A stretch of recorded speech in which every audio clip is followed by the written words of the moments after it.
اعوذ باللہ من الشیطان الرجیم بسم اللہ الرحمن الرحیم عبس وتولى ان جاءه الأعمى وما يدريك لعله يزكى أو يذكر فتنفعه الذكرى أما من استغنى فأنت له تصدى وما عليك ألا يزكى وَأَمَّا مَنْ جَاءَكَ يَسْعَى وَهُوَ يَخْشَى فَأَنْتَ عَنْهُ تَلَهَّى كَلَّا إِنَّهَا تَذْكِرَةٌ فَمَنْ شَاءَ ذَكَرَهُ فِي صُحُفٍ مُكَرَّمَةٍ مَرْفُوعَةٍ مُطَهَّرَةٍ بِأَيْدِي سَفَرَةٍ كِرَامٍ بَرَرَةٍ صدق اللہ العظیم۔ رب اشرح لي صدري ويسر لي امري واحلل عقدة من لساني يفقهوا قولي۔ اللهم ربنا الهمنا رشدنا واعذنا من شرور انفسنا، اللهم ارنا الحق حقا وارزقنا اتباعه وارنا الباطل باطلا وارزقنا اجتنابه۔ اللهم صل على عبدك ونبيك ورسولك محمد بعدد من صلى وصام وبارک وسلم علیہ بعدد من قعد وقام آمین یا رب العالمین۔ کل جمعے میں جب میں سورہ عبس کے درس کا اعلان کر رہا تھا تو میں نے یہ عرض کیا تھا کہ یہ سورہ مبارکہ اس اعتبار سے قرآن حکیم کے مشکل مقامات میں سے ہے کہ اس کی ابتدائی آیات کا ترجمہ کرتے ہوئے بھی انسان کی زبان لڑکھڑاتی ہے، اس لیے کہ بظاہر احوال نبی اکرم صلی اللہ علیہ وسلم سے جو ان آیات میں خطاب ہوا ہے وہ بانداز عتاب ہوا ہے۔ اگر ترجمہ کرتے ہوئے متن کا حق ادا کرنے کی کوشش کی جائے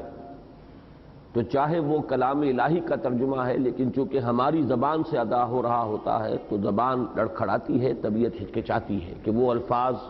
ہم اپنی زبان سے ادا کریں۔ اور اگر ہم اس ترجمے میں ادب اور تعظیم کا پہلو ملحوظ رکھیں تو جو اصل مضمون ہے وہ پورے طور سے نکھر کر اور ابھر کر اور نمایاں ہو کر سامنے نہیں آتا۔ اس اعتبار سے اس سورہ مبارکہ کی ابتدائی آیات کا ترجمہ ایک بہت مشکل کام ہے۔ بہرحال اس میں جو اصل مسئلہ ہے کہ نبی اکرم صلی اللہ علیہ وسلم کو اب یا تو لفظ عتاب کا استعمال کیا جائے کہ آپ پر حضور کا اللہ تعالیٰ کا عتاب ہوا، یا گرفت ہوئی، اللہ تعالیٰ نے آپ کے ایک فعل پر، ایک طرز عمل پر اظہار ناپسندیدگی فرمایا۔ اس کے حوالے سے میں یہ سمجھتا ہوں کہ چند بنیادی باتیں پہلے ذہن نشین کر لی جائیں تو انشاءاللہ پھر ترجمے کے دوران اگر کوئی بات لفظاً ایسی ہوئی بھی کہ جس سے سوء ادب مترشح ہوتا ہو تو چونکہ وہ باتیں پس منظر میں موجود ہوں گی لہذا اس سے طبیعت جو ہے وہ بے چین اور پریشان نہیں ہوگی۔ پہلی بات یہ جان لیجئے کہ انبیاء کرام علیہم السلام سے جو بھی خطائیں، اور خطا کا لفظ سب سے ہلکا ہے، ویسے تو ہمیں معلوم ہے کہ وہ معصوم عن الخطا ہوتے ہیں، منزہ عن الخطا معصوم، لیکن بہرحال پھر بھی لفظ خطا کا ان کے لیے یہ کم سے کم اور ہلکے سے ہلکا لفظ ہے جس کا اطلاق کیا جا سکتا ہے کہ جن خطاؤں کا ظہور ہوا ہے اور جن پر گرفت ہوئی ہے اس میں سب سے پہلی بات یہ جاننے کی ہے کہ انبیاء کرام کی کوئی خطا یا کوئی ان کی غلطی وہ جانب شر میں یا جانب نفس میں نہیں ہوتی، نفسانیت کی بنیاد پر نہیں ہوتی، نیت میں معاذ اللہ ثم معاذ اللہ کسی فطور کا امکان نہیں۔ یہ بات تو ہم صحابہ کرام کے بارے میں مانتے ہیں کہ ان کی نیتوں میں کسی فطور کا کوئی امکان نہیں، خطا ہو سکتی ہے، خطا ہوئی ہے، خطا کے بارے میں راہ ہو سکتی ہے، لیکن اسے خطا اجتہادی سے تعبیر کیا جاتا ہے۔ خطا کا مفہوم ہی یہ ہے جو ہماری زبان میں بھی لفظ استعمال ہوتا ہے تو نشانہ خطا ہو گیا، وہ نشانہ لگانے والا اپنی انتہائی کوشش کرتا ہے کہ صحیح نشانے پر تیر لگے یا گولی لگے، لیکن اس کی انتہائی کوشش کے باوجود وہ اصل ہدف جو ہے اس سے وہ تیر یا گولی جو ہے وہ چوک گئی، تو اس میں ظاہر بات ہے کہ نیت کا تو کوئی سوال ہی نہیں، نیت تو یہ تھی کہ صحیح نشانے پر اور صحیح اسی ہدف پر جو ہے وہ گولی یا تیر جا کر لگے، لیکن اپنی انتہائی کوشش کے باوجود نشانہ خطا ہو گیا۔ تو یہی خطا اجتہادی ہے، اور اسی لیے ہمارے ہاں یہ اصول ہے کہ مجتہد جب اجتہاد کرتا ہے تو اب امکان دونوں ہے مجتہد کے لیے کہ وہ خطا بھی کرے اور اس کی رائے صحیح بھی ہو جائے، مخطی ہو یا مصیب ہو۔ اب اگر وہ مصیب ہے کہ اجتہاد صحیح ہوا ہے تو اسے دوہرا اجر ملے گا، اور اگر وہ مخطی ہے یعنی اس سے خطا ہو گئی اجتہاد میں، تب بھی اسے اکیرا اجر ملے گا، اس لیے کہ اس نے اپنی نیت کے اعتبار سے اور اپنے امکان بھر، اپنے مقدور بھر کوشش کی کہ صحیح رائے تک پہنچ جائے۔ چاہے وہ مخطی ہے، خطا ہو گئی ہے، اجتہاد جو ہے غلط رخ پر چلا گیا ہے، پھر بھی اپنی نیت کی وجہ سے اور اپنی اس کوشش اور محنت کی وجہ سے کہ جو اس نے صرف کی ہے وہ اسے ثواب ملے گا اکیرا، اگر مصیب ہے تو دوہرا ثواب۔ اب اس سے بہت بلند ہے معاملہ انبیاء کرام کا کہ وہ معصوم ہیں، ان سے جانب شر میں کوئی خطا نہیں ہو سکتی، ان کی نیت میں کوئی فتور نہیں ہو سکتا، نفسانیت کی بنا پر کسی عمل کا صدور نہیں ہو سکتا، اور ان کے لیے جانب شر جو ہے وہ گویا اللہ کی طرف سے بند ہے، مسدود ہے، ادھر ان کا رجحان ہو ہی نہیں سکتا۔ جو بھی خطا ہوتی ہے وہ جانب خیر میں۔ اب جانب خیر میں خطا کیا ہے؟ کسی اچھی اور مطلوب شے میں حد اعتدال سے تجاوز ہو جائے۔ اب اس کی ایک بہت زیادہ بڑی مثال کہ جو ظاہر بات ہے کہ انبیاء کرام پر اس کا انطباق نہیں ہوگا، لیکن یہ کہ غیر انبیاء کا معاملہ تو ہے کہ انسان میں نیکی کا جذبہ اتنا پروان چڑھے کہ وہ رہبانیت کی شکل اختیار کر لے، اگرچہ جذبہ نیکی کا ہے جس کا سورہ حدید میں تذکرہ ہے، وَرَهْبَانِيَّةً ابْتَدَعُوهَا مَا كَتَبْنَاهَا عَلَيْهِمْ إِلَّا ابْتِغَاءَ رِضْوَانِ اللَّهِ۔ وہاں گویا کہ خود اللہ تعالیٰ ان کی طرف سے مدافعت فرما رہے ہیں کہ جن لوگوں نے حضرت مسیح علیہ السلام کے پیروکار جنہوں نے رہبانیت ایجاد کی تھی، انہوں نے کسی بدنیتی سے ایسا نہیں کیا تھا، خیر ہی کے لیے کیا تھا، لیکن یہ ہم نے ان پر لازم نہیں کیا تھا، یہ انہوں نے خود اختیار کر لیا، اپنے اوپر ایسا بوجھ ڈال لیا کہ جو ان کی فطرت کے اور ان کی طبیعت کے لیے ناقابل برداشت تھا، لیکن یہ کہ یہ ظاہر بات ہے کہ نیت ان کی درست تھی۔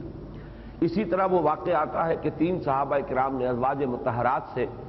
رضی اللہ تعالی عنہن ان سے رابطہ قائم کیا اور معلوم کیا حضور صلی اللہ علیہ وسلم کی نفلی عبادات کے بارے میں۔ رات کو آپ کتنی دیر کھڑے رہتے ہیں، کب عبادت کرتے ہیں، کتنا حصہ آپ سو کر گزارتے ہیں، استراحت فرماتے ہیں، مہینے میں کتنے آپ نفلی روزے رکھتے ہیں اور کتنے دن آپ افطار کرتے ہیں، روزہ نہیں رکھتے۔ تو جو بھی انہیں جواب ملے انہوں نے کچھ سمجھا، ان کی توقع سے وہ بہت کم تھا معاملہ، وہ تو کچھ اپنا جب ان پر غلبہ ہو گیا تھا اس نیکی کا تو وہ سمجھ رہے تھے کہ حضور تو شاید مہینوں اپنی پیٹھ جو ہے بستر سے لگاتے ہی نہ ہو، جب ہمارے اندر ہم ان کے ادنا امتی ہیں اور ہمارے اندر نیکی کا غلبہ اتنا ہو گیا ہے تو حضور صلی اللہ علیہ وسلم کی نفلی عبادات کا کیا عالم ہوگا۔ انہیں جو خبر دی گئی، جو بات بتائی گئی اسے انہوں نے کم سمجھا، لیکن اپنے دل کو مطمئن کرنے کے لیے کہ حضور سے کوئی سوء ظن نہ ہو جائے، انہوں نے یہ موقف اختیار کیا کہ حضور تو معصوم ہے، انہیں کسی عبادت کی ضرورت نہیں، اول تو کسی گناہ کا صدور ممکن نہیں، اور کسی درجے میں کسی شے پر اگر ذنب کا اطلاق کیا جائے تو اللہ تعالیٰ قرآن مجید میں حضور صلی اللہ علیہ وسلم کے اگلے پچھلے گناہ معاف فرما چکا، اس لیے آپ کو زیادہ عبادت کی ضرورت نہیں، لیکن اتنی عبادت ہمارے لیے کافی نہیں ہے۔ تو ایک شخص نے یہ طے کیا کہ میں تو ساری رات کھڑا رہا کروں گا، بالکل اپنی کمر بستر سے نہیں لگاؤں گا۔ ایک دوسرے صاحب نے یہ طے کیا کہ میں ہمیشہ روزانہ روزہ رکھوں گا، کبھی ناغہ نہیں کروں گا۔ تیسرے نے یہ طے کیا کہ میں شادی نہیں کروں گا، یہ گھر گھرستی کا کھکھیڑ جو ہے اس کے ساتھ پھر اللہ کے ساتھ لو لگانا ممکن نہیں رہتا،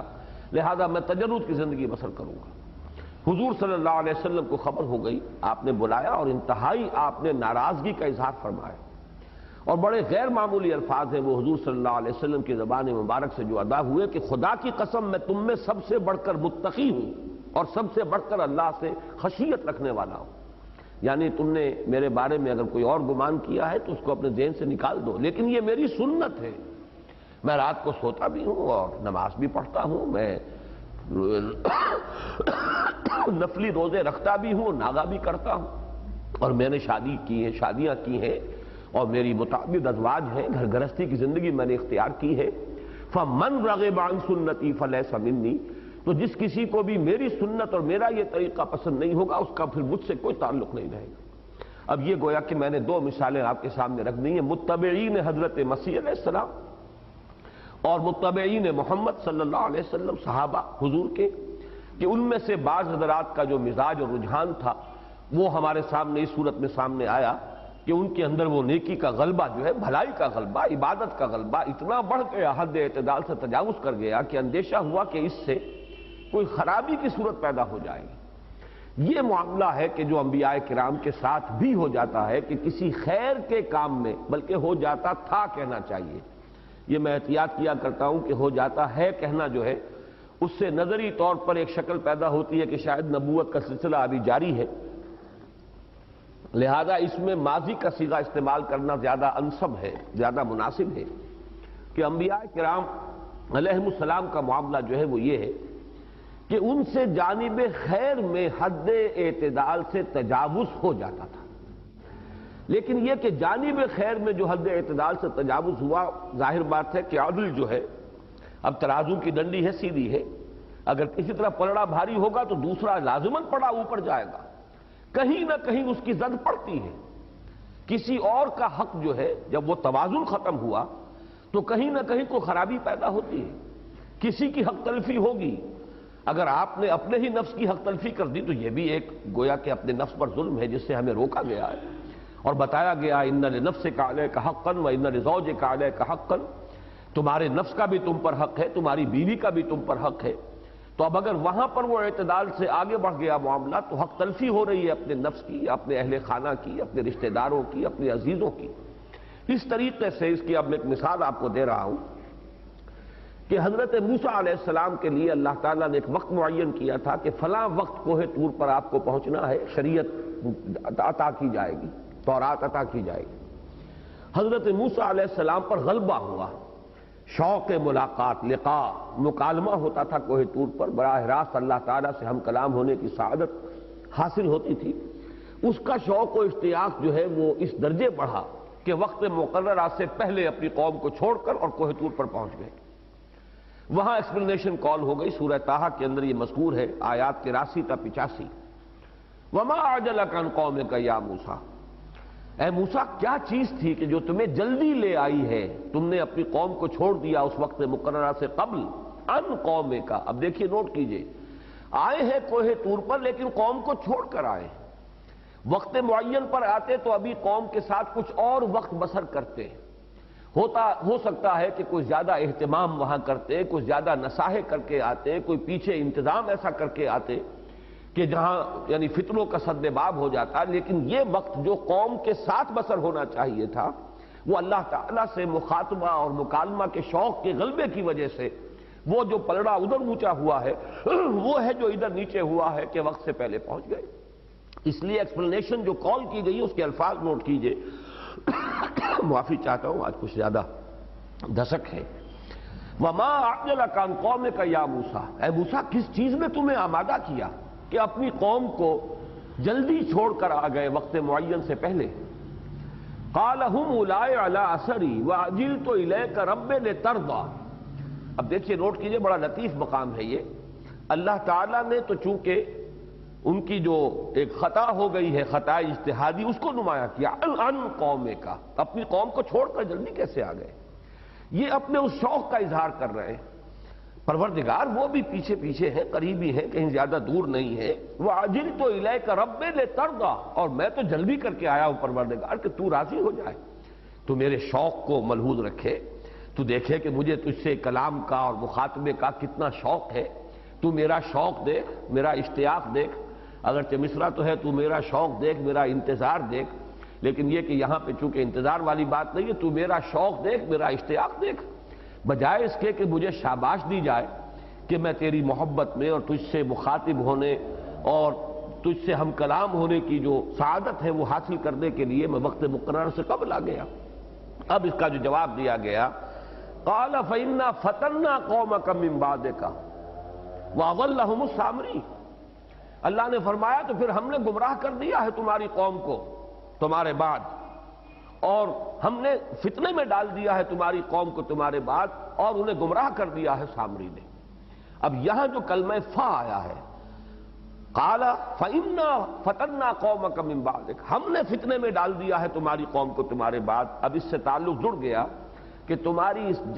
جلدی کا، عجلت پسندی کا، چاہے وہ جانب خیر میں ہے، ایک نتیجہ نکلا ہے، اور وہ یہ کہ اس قوم کی جو حق تلفی ہو گئی تم سے،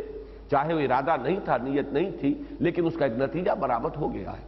اب یہ ایک مثال ہے۔ اسی طرح آپ کو معلوم ہے اسی سورہ مبارکہ میں حضور کو روکا گیا، وَلَا تَعْجَلْ بِالْقُرْآنِ مِن قَبْلِ أَن يُقْضَىٰ إِلَيْكَ وَحْيُهُ، اے نبی آپ کا شوق اپنی جگہ پر ہے قرآن مجید کا زیادہ سے زیادہ علم، اور زیادہ سے زیادہ جو ہے جلد از جلد قرآن جو ہے نازل ہو جائے، اس کے لیے جو انتہائی اشتیاق ہے آپ میں وہ اپنی جگہ پر ہے، لیکن اللہ تعالیٰ نے اس کی وحی کی تکمیل کے لیے ایک خاص وقت معین کیا ہے، اس کے لیے ایک تدریج ہے جو اس کی حکمت میں پیش نظر ہے۔ تو وَلَا تَعْجَلْ بِالْقُرْآنِ مِن قَبْلِ أَن يُقْضَىٰ إِلَيْكَ وَحْيُهُ وَقُل رَّبِّ زِدْنِي عِلْمًا، تو جو بھی اللہ تعالیٰ کی حکمت میں اس کی وحی کے لیے وقت معین ہے، اس سے پہلے جلدی نہ کیجیے، اس کے لیے عجلت پسندی کا اظہار نہ کیجیے، ہاں اللہ سے دعا کرتے رہیے کہ وَقُل رَّبِّ زِدْنِي عِلْمًا، پروردگار میرے علم میں اضافہ فرما۔ اب اس کی مثال میں اس سورہ مبارکہ کا جب ہم مطالعہ کریں گے تو اس میں بھی سامنے آ جائے گی کہ جہاں کہیں کسی چاہے وہ جذبہ خیر ہو، لیکن اگر حد اعتدال سے تجاوز ہو جائے گا تو کہیں نہ کہیں اس سے کمی باتیں ہو جائے گی، لیکن یہ کہ جو شخص ہے معین اس کی توجہ اس وقت اس کمی کی طرف نہیں ہے، ہوتا یہی ہے کہ اس وقت توجہ تو ہے اس خیر کی طرف جس میں وہ بڑھتا چلا جا رہا ہے، اپنے شوق میں، اپنے غلبہ حال میں وہ تجاوز کر رہا ہے اعتدال سے اس خیر کے لیے، لیکن نتیجتاً کوئی کمی کسی جگہ پر جو ہے اس سے وجود میں آ رہی ہے، تو جب گرفت کی جائے گی تو اس کمی کی طرف اشارہ کیا جائے گا کہ یہ کمی ہو گئی ہے، چاہے یہ آپ کے ارادے میں نہ ہو، چاہے آپ کی نیت میں نہ ہو، لیکن یہ کہ آپ کے طرز عمل سے یہ ایک کمی ہے جو واقع ہو گئی۔ دوسری بات جو ہے عصمت انبیاء کے بیان میں، اور وہ بھی اسلوب کلام کے اعتبار سے بہت ضروری اور بنیادی ہے، اس کو سمجھ لینا چاہیے کہ بسا اوقات ایسا ہوتا ہے کہ بظاہر عتاب کا رخ ہوتا ہے نبی کی طرف، اگرچہ اصلاً جو اظہار ناراضگی ہوتا ہے وہ ان کی قوم کی طرف یا کفار کی طرف۔ اس کی مثال میں نے بارہا دی ہے کہ اگر گلی میں دو بچے لڑ پڑے تو چاہے آپ کو معلوم ہو کہ دوسرے لڑکے نے، دوسرے بچے نے آپ کے بچے پر زیادتی کی ہے، اکثر آپ اپنے بچے کو ڈانٹیں گے، غصے کا اظہار اپنے بچے پر کریں گے، جس کی طرف کہ آپ کا التفات ہے اس پر زیادہ اظہار عتاب کریں گے، اور اگرچہ سب کو معلوم ہوگا کہ اس غصے کا اصل رخ جو ہے وہ در حقیقت اس دوسرے بچے کی طرف ہے جس نے زیادتی کی ہے۔ یہ ہمارے ہاں کی جو کولوکیل اردو ہے ایک خاص علاقے کی، اس کی ایک کہاوت بھی میں نے کئی بار سنائی ہے کہ بیٹی ری بیٹی تجھ سے کہوں اور بہو رے بہو تو کان دھر، اس لیے کہ ساس کو اگر بہو سے کچھ کہنا ہے، کسی معاملے پر سرزنش کرنی ہے، تو ذرا وہ ایک نازک رشتہ ہے، وہ براہ راست اپنی بہو کو وہ مخاطب نہیں کرے گی، لیکن یہ کہ وہ بات بیٹی کو مخاطب کر کے کہے گی، خطاب بظاہر بیٹی سے ہو رہا ہے لیکن حقیقت میں جو چیز بتانی مقصود ہے وہ بہو کو بتانی ہے۔ اسی طریقے سے قرآن مجید میں اور اس معاملے میں جو یہاں اس سورہ مبارکہ میں آ رہا ہے، اس کی ایک سادہ سی مثال یہ سمجھ لیجئے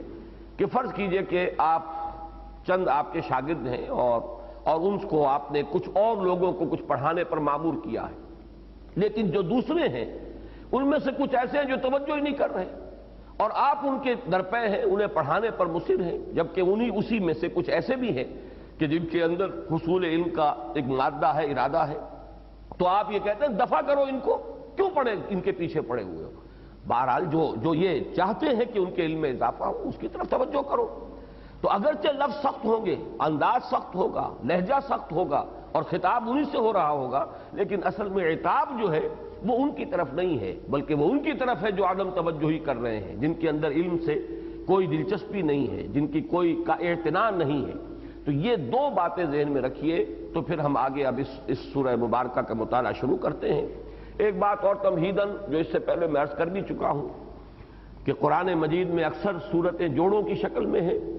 اور سورہ مزمل کے بعد سے لے کر معوذتین تک یہ تمام صورتیں اب جوڑوں کی شکل میں، کوئی استثناء نہیں ہے۔ سورہ مزمل اور سورہ مدثر کا جوڑا ہونا بہت نمایاں ہے، یا ایھا المزمل قم اللیل الا قلیلا یا ایھا المدثر قم فانذر. معوذتین ادھر دوسری انتہا پر ان کا جوڑا ہونا بالکل ان کے نام سے ہی ظاہر ہے. قل اعوذ برب الفلق قل اعوذ برب الناس. اور اس میں یہ بات بھی سامنے آ رہی ہے کہ اکثر جو صورتیں جوڑے کی شکل میں ہوتی ہیں ان کی جو فواتح ہیں، جو افتتاحی آیات ہیں کہ جن سے صورتوں کا آغاز ہوتا ہے، ان میں بڑی لفظی مناسبت ہوتی ہے. لیکن یہ کہ یہ جو تین جوڑے آئے ہیں مسلسل، سورہ قیامہ اور اس کا جوڑا سورۃ الدہر، پھر سورۃ المرسلات اور اس کا جوڑا سورۃ النبا، پھر سورۃ النازعات اور اس کا جوڑا یہ سورہ عبس. ان میں خاص بات میں نے جو کئی مرتبہ عرض کی ہے وہ یہ ہے کہ ان تین جوڑوں میں سے ہر جوڑے کی جو دو صورتیں ہیں ان کی فواتح میں کوئی مناسبت نہیں ہے، لیکن تینوں کو بحیثیت مجموعی سامنے رکھیں گے تو وہ ایک سب گروپ کی شکل اختیار کر لیتی ہیں. اور ان میں قدر مشترک یہ ہے کہ ان تینوں جوڑوں میں پہلی صورت جو ہے اس کا آغاز قسموں سے ہوا ہے، اور تینوں جوڑوں میں جو دوسری صورت ہے اس کا آغاز بغیر کسی قسم کے، بغیر کسی تمہید کے براہ راست جو ہے گفتگو کا آغاز کر دیا گیا. جیسے میں عرض کر چکا ہوں، لا اقسم بیوم القیامہ ولا اقسم بالنفس اللوامہ، دو قسمیں. لیکن سورۃ الدہر هل اتى على الانسان حين من الدهر لم يكن شيئا مذکورا، کوئی تمہید نہیں، کوئی قسم نہیں. اسی طریقے سے والمرسلات عرفا والعاصفات عصفا. لیکن اس کے بعد سورہ نبا عما یتساءلون عن النبأ العظیم الذی هم فیہ مختلفون. اب یہ تیسرا جوڑا تھا جس کا کہ آج یہ دوسری صورت ہے جس کا ہم مطالعہ کر رہے ہیں. پہلی صورت والنازعات غرقا والناشطات نشطا، اور یہ شروع ہو گئی ہے عبس وتولی ان جاءہ الاعمی. براہ راست ایک واقعے کا جو ہے وہ تذکرہ شروع ہو گیا بغیر کسی تمہید کے، بغیر کسی قسم کے. البتہ سورۃ النازعات اور سورہ عبس کے مابین جو چند پہلو ہیں مشابہت کے کہ جن سے ان کے مابین وہ جوڑے ہونے کی نسبت واضح ہوتی ہے، وہ میں نے سورۃ النازعات کی تمہید میں عرض کیا تھا. مثلا سب سے پہلا چیز ان کا قامت کہہ لیجئے، ان کی قامت یا ان کا حجم. 46 آیات ہے سورۃ النازعات میں، 42 آیات ہے سورہ عبس کی. پھر یہ کہ ایک آیت تو آئی ہے اور بالکل ایک ہی جگہ پر آئی ہے جس میں ایک شوشے کا فرق نہیں. متاعا لکم ولانعامکم، یہ سورہ نازعات کی آیت نمبر 33 ہے اور سورہ عبس کی آیت نمبر 32 ہے. پھر یہ کہ فَإِذَا جَاءَتِ الطَّامَّةُ الْكُبْرَى فَإِذَا جَاءَتِ الصَّاخَّةُ، ان میں بھی بڑی گہری مشابہت ہے، صوتی آہنگ بھی ہے، بہت ہی ایک ہی طرح کا انداز ہے. تو یہ بھی مشابہتیں ہیں ان دونوں صورتوں کے مابین. پھر یہ کہ ایک بہت اس کا جو معنوی پہلو ہے اس کے اعتبار سے نوٹ کرنے کی ضرورت ہے. اس کی طرف واقعہ یہ ہے کہ اس سے پہلے کبھی ذہن منتقل نہیں ہوا تھا. ابھی جب یہ اب آخری صورتیں جو ہیں ان کا میں درس دے رہا ہوں اور ان پر ظاہر بات ہے کہ کوشش کرتا ہوں کہ اپنی امکانی حد تک توجہ کروں، تو معنوی اعتبار سے ان کے مابین جو مناسبت ہے، یہ تو جو میں نے عرض کیا ہے یہ لفظی مناسبتیں ہیں. لفظی مناسبت میں ایک اور بات بھی بعد میں عرض کروں گا، لیکن یہ ہے کہ معنوی مناسبت یہ ہے کہ ان دونوں صورتوں میں رسولوں کا ذکر ہے، ان کے واقعات کا ذکر ہے. اس سے پہلے ہم پڑھ آئے ہیں نہ سورہ نبا میں کوئی ذکر ہے. سورہ نبا میں تو سرے سے رسالت کا مضمون آیا ہی نہیں. سورہ مرسلات میں ایک آیت ضرور آئی ہے وَإِذَا الرُّسُلُ أُقِّتَتْ لِأَيِّ يَوْمٍ أُجِّلَتْ لِيَوْمِ الْفَصْلِ، لیکن یہ کہ کسی رسول کا نام لے کر تذکرہ، کوئی حالات و واقعات سابقہ انبیاء اور رسل کے یا ان کی امتوں کے کوئی مذکور نہیں. سورہ قیامہ میں بھی نہیں، سورہ دہر میں بھی نہیں. لیکن یہ ہے کہ ان دونوں صورتوں میں یہ قدر مشترک ہے کہ حضرت موسیٰ علیہ السلام کا فرعون کے ساتھ جو معاملہ ہوا ہے نہایت اختصار کے ساتھ 12 آیات میں آ گیا، اور اس کے بالمقابل سورہ عبس میں نبی اکرم صلی اللہ علیہ وسلم کا جو واقعہ پیش آیا ہے فرائض قریش کے ساتھ، اس کا تذکرہ ہے. بظاہر تو یہ واقعہ جو ہے اس کے اندر زیادہ نمایاں ہو کر بات آ رہی ہے حضرت عبداللہ ابن ام مکتوم کی رضی اللہ تعالی عنہ، کہ ان کی طرف عدم التفات حضور سے ہو گیا صلی اللہ علیہ وسلم. لیکن یہ کہ اصل میں اس کی وجہ کیا تھی کہ وہ فرائض قریش موجود تھے کہ جن سے آپ ہم کلام تھے، گفتگو کر رہے تھے، انہیں دین کی دعوت دے رہے تھے. فرق یہی ہے کہ مصر میں تو ایک فرعون تھا، اگرچہ اس کے نیچے ظاہر بات ہے جاگیردار تھے، ملا ان کے جو سردار تھے، لیکن یہاں مکے میں کوئی ایک فرعون نہیں تھا، کوئی ایک بادشاہ نہیں تھا. یہ تمام سردار جو ہیں، یہ ہائرارکی جو ہے مکے کی، اس کے اندر جو اہم ترین لوگ تھے، روایات میں آتا ہے کہ ان کا جم گھٹا اس وقت حضور صلی اللہ علیہ وسلم کے گرد تھا. چنانچہ ربیعہ کے دونوں بیٹے عتبہ بن ربیعہ بھی شیبہ بن ربیعہ بھی دونوں موجود تھے اس وقت. اسی طرح خلف کے دونوں بیٹے امیہ ابن خلف اور اسی طرح ابی ابن خلف یہ دونوں موجود تھے. پھر جس کو کہ حضور صلی اللہ علیہ وسلم نے پھر غزوہ بدر میں قرار دیا ہے کہ ھذا فرعون ھذہ الامہ، اس امت کا فرعون یہ ہے، یعنی ابو جہل عمرو بن ہشام یہ بھی موجود تھا.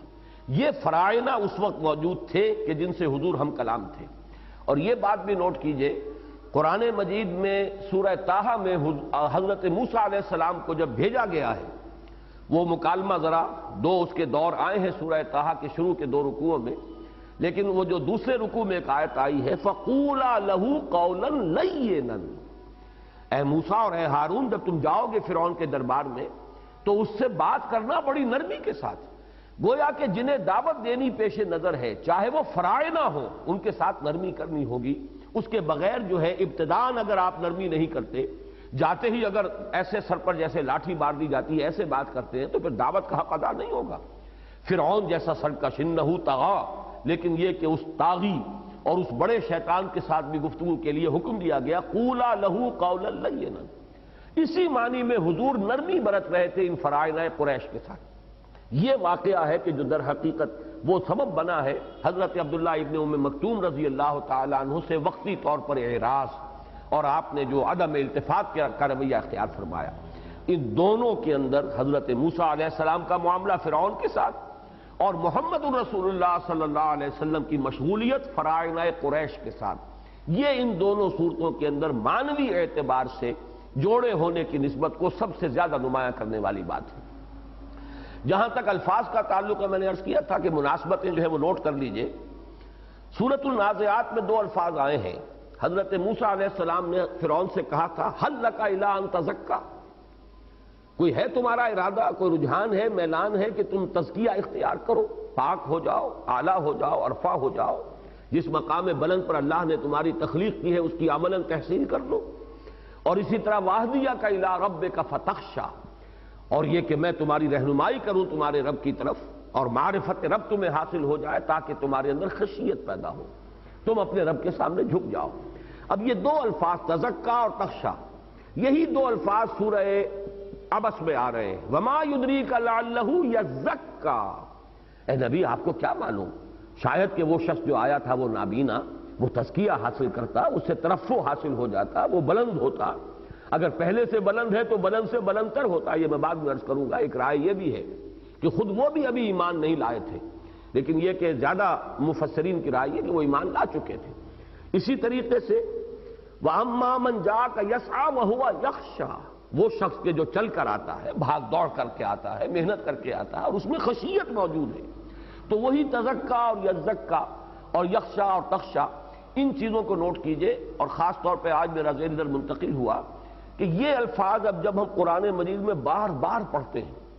تو ہمارے ذہنوں پر تو اس کا مفہوم جو ہے ایک پورے طور سے واضح ہو چکا اور ہمارے ذہنوں میں مرتسم ہے. لیکن اس حقیقت کو نوٹ کیجئے یہ بالکل ابتدائی دور کی صورتیں ہیں. یہ الفاظ ابھی گویا کہ نئے انٹروڈیوس ہو رہے تھے اپنے اس مفہوم کے ساتھ اس معاشرے کے اندر.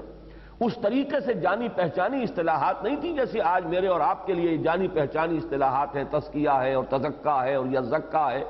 اس طریقے سے یہ تخشا اور خشیت. لیکن یہ کہ اس وقت جب کہ یہ الفاظ آ رہے تھے، ابھی یہ بالکل ابتدائی صورتیں ہیں، ابتدائی زمانے کی ہیں، تو یہ گویا کہ ابھی اصطلاحات کی شکل اختیار کر رہے ہیں یہ الفاظ.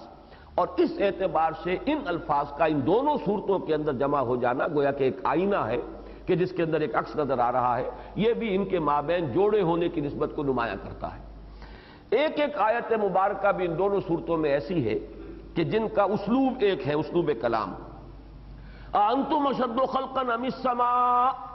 اب یہاں رکنا چاہیے. ام السماء بناہا، سوال آیا اور سوال کے بعد جواب آیا ہے. ویسے پڑھا جا سکتا ام السماء بناہا، یہ بات غلط نہیں ہوگی، لیکن یہ کہ اصل جو کنسٹرکشن ہے جملے کی انتم اشد خلقا ام السماء،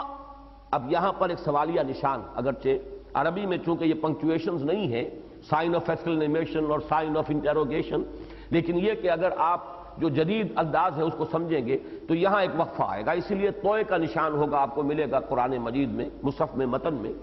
انتم اشد خلقا ام السماء بناہا. اسی طرح من ای شیء خلقہ، من نطفہ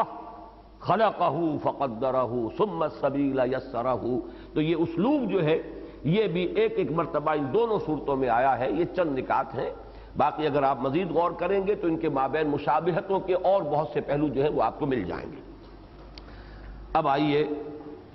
ہم آغاز کر رہے ہیں متن سے. عبس وتولی. عبسا تیوری چڑھائی، اس نے تیوری چڑھائی. یہ جو ہے صیغہ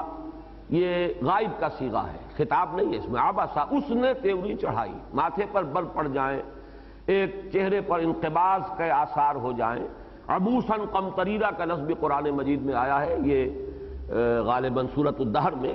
تو اس سے عبسا، عبسا کے معنی ہے تیوری چڑھانا، اظہار ناپسندیدگی، انقباض کی کیفیت کا چہرے پر ظاہر ہو جانا.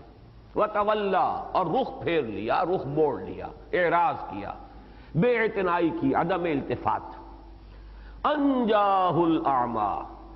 کہ آیا اس کے پاس وہ اندھا. الاعمی کیونکہ الف لام معرف باللام ہے تو معین ہو گیا کہ ایک اندھا کوئی معین ہے، ایک شخص نابینا شخص آیا. اب اس میں نوٹ کر لیجئے کہ اس میں بالکل اجماع ہے کہ عبس وتولی اس کے فاعل محمد الرسول اللہ صلی اللہ علیہ وسلم. لیکن اسلوب جو ہے یہاں خطاب کا نہیں ہے، بلکہ اسلوب جو ہے صیغہ استعمال کیا گیا غائب کا. اس کے دونوں مفہوم لیے گئے ہیں. ایک تو یہ کہ عتاب کا یہ اسلوب ہے کہ عتاب میں گویا کہ ایک طرح سے ایک بیزاری کا اظہار کرنے کے لیے متکلم جو ہے جس سے ناراض ہو اس سے براہ راست بات نہیں کرتا. لوگوں کو کیا ہو گیا ہے، یہ کیا کر رہے ہیں، ما بال قوم یفعلون کذا و کذا، کیا ہو گیا لوگوں کو، یہ کام کر رہے ہیں. براہ راست خطاب نہیں کیا جا رہا، اس میں عتاب کی شدت ہوتی ہے. اس لیے کہ جب خطاب براہ راست ہوتا ہے تو اس میں تو ایک عنایت ہے، التفات ہے. لیکن یہ کہ اگر آپ کسی سے ناراض ہو تو آپ کو معلوم ہے کہ آپ روح در روح ہوتے بھی نہیں، آنکھوں سے آنکھیں نہیں ملاتے، بلکہ اس کا ذکر بھی کریں گے تو چاہے موجود ہو اس مجلس میں لیکن وہ غائب کے صیغے میں کریں گے. یہی مضمون ہے کہ جو بہت ہی وضاحت کے ساتھ سورہ عنکبوت کے شروع میں آیا. احسب الناس ان یترکوا ان یقولوا آمنا. صحابہ کرام پر جو اس وقت سختیاں آ رہی تھیں اور انہیں جھیلنی پڑ رہی تھیں، اس پر ذرا سا ان کی طرف سے ایک بے چینی اور پریشانی کا اظہار ہوا تو اللہ تعالیٰ نے اظہار ناراضگی فرمایا کہ کیا لوگوں نے یہ سمجھا تھا کہ چھوٹ ہو جائے گی اور چھوٹ جائیں گے صرف یہ کہنے سے کہ ہم ایمان لے آئے. وَهُمْ لَا يُفْتَنُونَ، اور انہیں آزمایا نہ جائے گا. ان میں بھی وہاں بھی خطاب نہیں کیا گیا اس لیے کہ اس میں در حقیقت عتاب کی شدت ہوتی ہے. لیکن اسی کا ایک پہلو اور بھی ہے، اور آج جب میں غور کر رہا تھا تو مثال بھی سامنے آئی کہ جیسے عربی زبان میں تنوین جب آتی ہے تنکیر کے لیے تو تنکیر تفخیم کے لیے بھی ہوتی ہے، توہین کے لیے بھی ہوتی ہے. کسی شے کی عظمت ظاہر کرنی ہے تو اس کو بھی نکرہ کی صورت میں اس کا تذکرہ کریں گے، اور کسی شے کی اہمیت کو گھٹانا ہو اور اس کی توہین مقصود ہو تو بھی اس کو نکرہ کی صورت میں لائیں گے تنوین کے ساتھ. اسی طریقے سے یہ جو اعراض ہو رہا ہے اور براہ راست خطاب نہیں ہے، صیغہ غائب میں بات ہو رہی ہے، جہاں اس میں یہ امکان پیدا ہوا کہ اس میں عتاب کی شدت ہے کہ اللہ تعالیٰ براہ راست خطاب بھی نہیں فرما رہے کہ اے محمد یہ آپ نے کیا کیا صلی اللہ علیہ وسلم. یہ بھی ہو سکتا تھا. ایک رائے یہ ہے، اور ایک رائے یہ ہے کہ اصل میں اس میں بلکہ ایک شفقت ہے محمد الرسول اللہ صلی اللہ علیہ وسلم کے لیے کہ کسی کو براہ راست خطاب کر کے ملامت کرنا زیادہ شدید ہوتا ہے بنسبت اس کے کہ اس کا ذکر جو ہے صیغہ غائب کے اندر کر دیا جائے. اس کی وہ مثال ہے جو میں پہلے بیان کر چکا ہوں کہ حضور صلی اللہ علیہ وسلم یہ بربنائے حکمت یہ طریقہ اختیار کرتے تھے کہ اگر کسی شخص میں یا کسی گروہ میں یا کسی جماعت یا قبیلے میں کوئی بری بات آپ کو نظر آئی تو بجائے اس کے کہ ان کا نام لے کر تذکرہ کیا جائے، ما بال قوم یفعلون کذا و کذا، کیا ہو گیا ہے فلاں قوم کو یا لوگوں کو کہ یہ ایسا ایسا کر رہے ہیں. تو اس میں گویا کہ شفقت کا پہلو ہوتا ہے کہ ان کو نمایاں نہ کیا جائے. بہرحال یہ دونوں آراء موجود ہیں اور میں نے دونوں آپ کے سامنے پیش کر دی. جہاں تک انجاہ الاعمی کا معاملہ ہے، اعمی کون ہے اس پر اجماع ہے کہ یہ حضرت عبداللہ ابن ام مکتوم ہے رضی اللہ تعالی عنہ. یہ بنی عامر میں سے تھے. ابن ام مکتوم جو ہے ان کا ایک مخفف نام ہے، اگرچہ ایک رائے یہ ہے کہ ان کی والدہ نہیں تھی ام مکتوم بلکہ ان کی دادی تھی ام مکتوم. ہو سکتا ہے کہ وہ چونکہ قبیلے میں زیادہ کوئی نامور خاتون ہو اور ان کا تذکرہ زیادہ ہوتا ہو، اس اعتبار سے بجائے ماں کی طرف نسبت کے ان کی جو نسبت تھی دادی کی طرف زیادہ مشہور ہو گئی. یہ بات جو ہے امام راضی نے صراحت کے ساتھ لکھی ہے کہ یہ ام مکتوم ان کی والدہ کا نام نہیں تھا، دادی کا نام تھا. لیکن مولانا مودودی صاحب نے ایک بات لکھی ہے، اگرچہ اس کا حوالہ غالباً صراحت کے ساتھ نہیں دیا ہے، کہ یہ قریبی عزیز تھے عبداللہ ابن ام مکتوم حضرت خدیجہ رضی اللہ تعالی عنہا کے۔ ام مکتوم مولانا مودودی کی جو وہ رائے ہے جو انہوں نے ظاہر کی، اس کے مطابق حضرت خدیجہ رضی اللہ تعالی عنہا کی پھوپھی تھی۔ اس معنی میں تو اگر تو وہ دادی ہیں حضرت عبداللہ ابن ام مکتوم کی، تو گویا کہ وہ ام مکتوم جو ہے وہ پھوپھی ہوئی، تو حضرت عبداللہ ابن مکتوم جو ہے وہ ان کے اگر دادی ہیں تو پھر بھتیجے ہو گئے، اور اگر وہ والدہ ہیں تو پھر وہ بھائی ہو گئے، ان کے پھوپھی ذات بھائی۔ ان کا جو والد کا نام ہے شریح ہے، عبداللہ ابن شریح ابن مالک۔ ان کے ساتھ یہ واقعہ پیش آیا، اور اس پر چونکہ اللہ تعالیٰ کی طرف سے عتاب ہوا ہے، ظاہری طور پر گرفت ہوئی ہے، حضور کو روکا گیا ہے، ٹوکا گیا ہے، تو اس کے لیے پھر بعد میں حضور کا یہ معاملہ ہو گیا تھا کہ جب بھی حضرت عبداللہ ابن ام مکتوم آتے تھے، نابینا تھے، تو حضور خطاب کرتے ہوئے کہتے تھے مرحبا بمن عاتبنی فیہ ربی، مرحبا اس شخص کو، خوش آمدید جس کے بارے میں میرے رب نے مجھ پر عتاب فرمایا، اظہار ناراضگی فرمایا۔ پھر ان کا جو مرتبہ رہا ہے صحابہ کرام میں، 2 مرتبہ حضور نے مدینہ منورہ میں انہیں اپنی نیابت عطا فرمائی ہے۔ حضور جب باہر جا رہے تھے تو اس سفر کے دوران گویا کہ خلافت بھی آپ اسے کہہ لیں، وہ عارضی خلافت ہے، جیسے کہ حضرت ہارون علیہ السلام کو حضرت موسیٰ نے خلیفہ بنایا جبکہ جا رہے تھے کوہ طور پر، ایسے ہی حضور جب مدینے سے باہر جاتے تھے تو کسی نہ کسی کو وہاں مدینے میں انچارج بنا کر وہ نیابت اور خلافت عطا فرما کر، تو 2 مرتبہ یہ سعادت حضرت عبداللہ ابن ام مکتوم کے ہاتھ میں آئی ہے۔ پھر یہ بھی نوٹ کیجئے، یہ وہ 2 میں کے دوسرے شخص ہیں جنہیں حضور نے مدینہ منورہ بھیجا تھا تبلیغ کے لیے۔ جب وہاں سے کچھ حضرات آئے تھے اور بیعت عقبہ اولیٰ ہوئی، اور اس کے بعد انہوں نے کہا کہ ہمیں کوئی ایسا شخص ہمارے ساتھ بھیج دیجئے کہ جو قرآن مجید سے خوب واقف ہو، اس کا ماہر ہو، عالم ہو، تاکہ وہ ہمیں قرآن پڑھائے۔ اب آپ سے تو ملاقات 1 سال کے بعد ایام حج ہی میں ہوگی، تو حضور نے مصعب ابن عمیر رضی اللہ تعالیٰ عنہ کو بھیجا، اور ان کی کچھ دنوں کے بعد حضرت عبداللہ ابن ام مکتوم کو بھی بھیج دیا۔ اور ایک آخری بات ان کے بارے میں اور نوٹ کر لیں، نابینا ہونے کے باوجود یہ اکثر جہاد میں بھی شرکت کرتے تھے، اور جنگ قادسیہ میں ان کی شہادت ہوئی ہے، اس وقت زرہ انہوں نے پہنی ہوئی تھی اور جھنڈا ان کے ہاتھ میں تھا۔ یعنی نابینا انسان بھی ایک کام تو کر سکتا ہے کہ ایک جگہ پر کھڑا ہو اور جھنڈا اس کے ہاتھ میں ہو، اور جھنڈے کو وہ گرنے نہ دے جب تک کہ اس کی جان نہ نکل جائے۔ یہ کام حضرت عبداللہ ابن ام مکتوم رضی اللہ تعالیٰ عنہ نے غزوہ قادسیہ میں، قادسیہ کی جنگ میں کیا ہے۔ غزوے کا لفظ میں نے غلط استعمال کیا، غزوہ صرف اسے کہتے ہیں جس میں حضور صلی اللہ علیہ وسلم کی بھی شرکت ہوئی۔ بہرحال یہ آئے حضور کی خدمت میں، اور حضور اس وقت مصروف گفتگو تھے ان فرائض قریش کے ساتھ۔ اس میں ایک نام اور آتا ہے، میں نے اس لیے ان کا نام اس وقت نہیں لیا تھا، علیحدہ کر کے کہہ رہا ہوں کہ حضرت عباس ابن عبد المطلب بھی ان میں شریک تھے، اس مجلس میں موجود تھے جن سے کہ حضور اس وقت گفتگو فرما رہے تھے۔ وہ بعد میں ایمان لے آئے ہیں،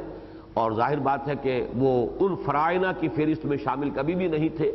حضور صلی اللہ علیہ وسلم کے ساتھ ان کی محبت، جیسے کہ ابو طالب کی تو خیر بہت شدید محبت تھی، لیکن حضرت عباس کا رویہ بھی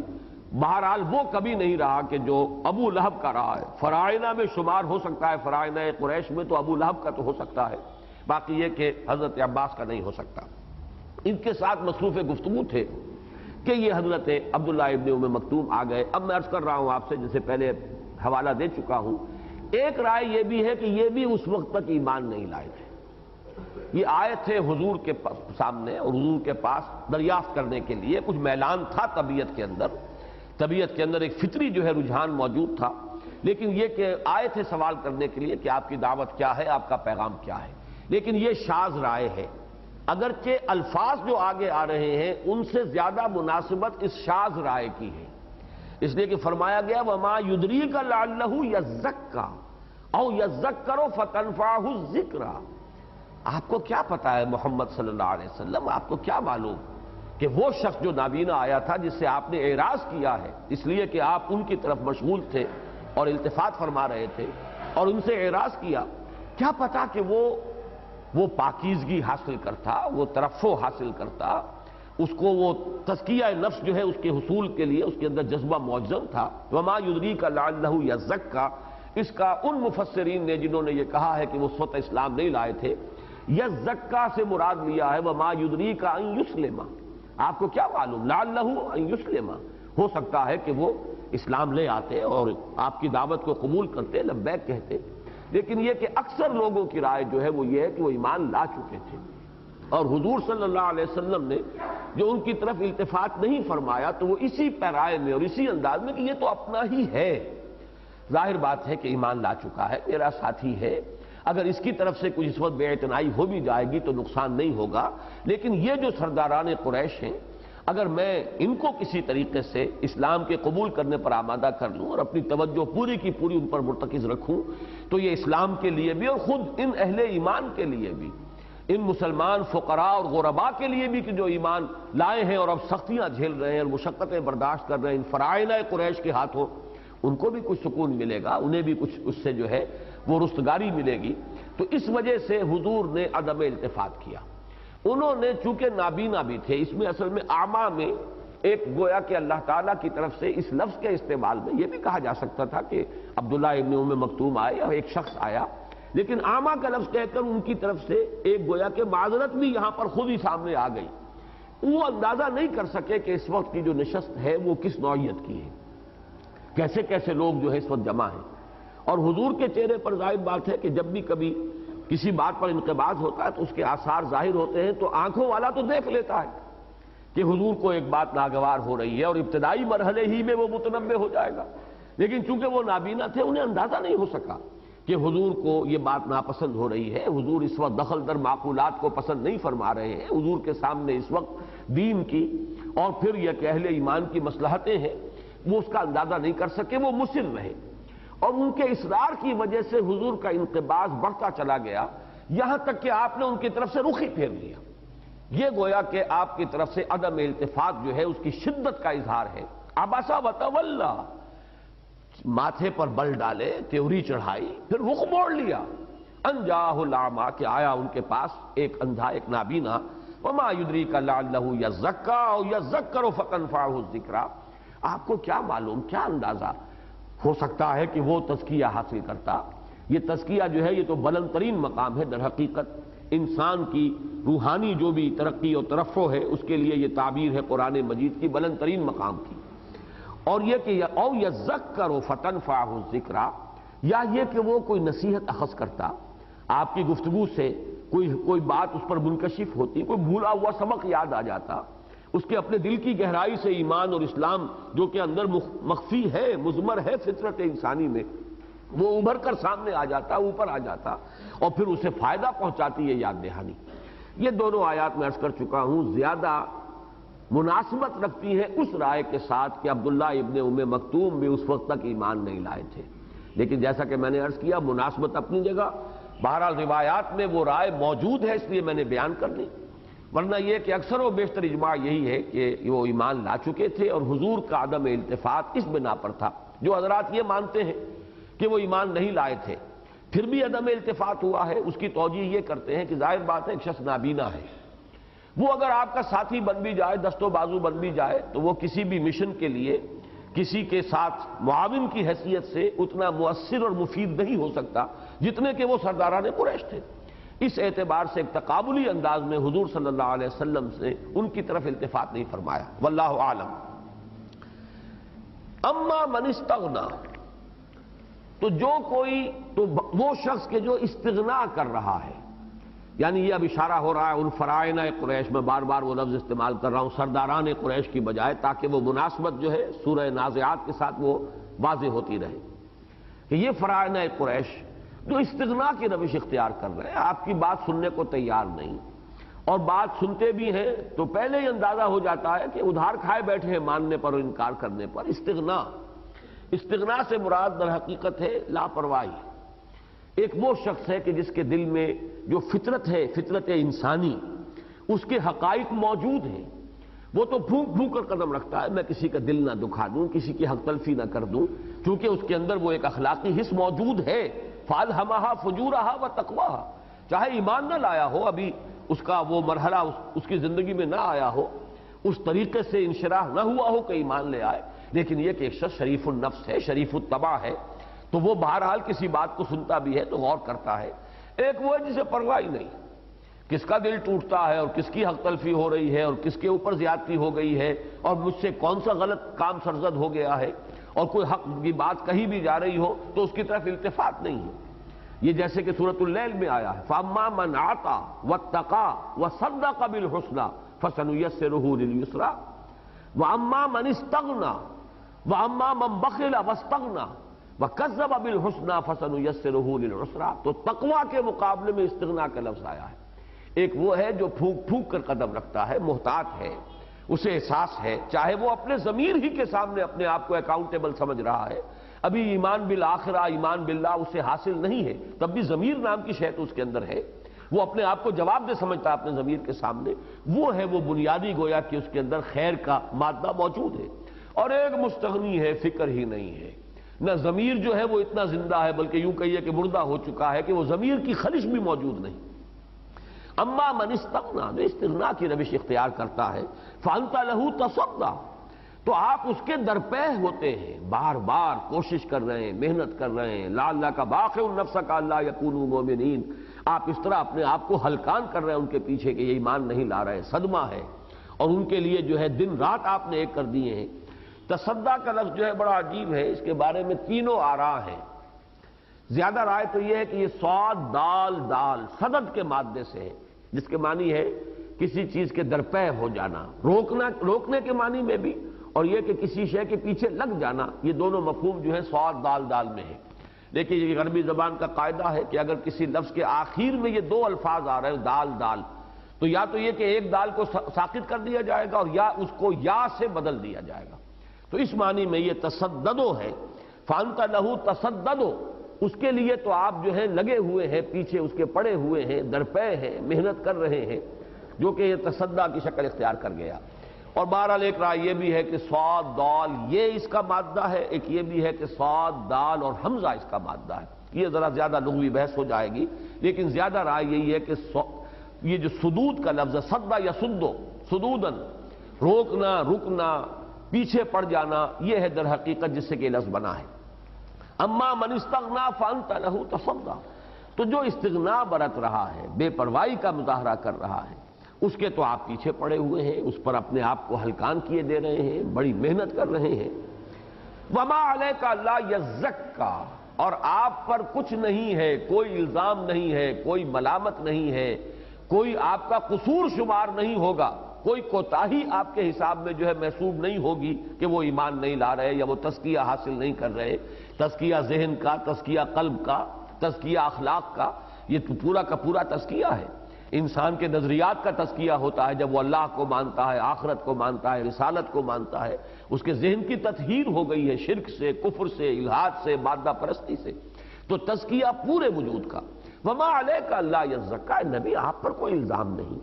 آپ پر کوئی ملامت نہیں، کوئی آپ کا قصور نہیں شمار ہوگا کہ وہ تزکیہ حاصل نہیں کر رہا۔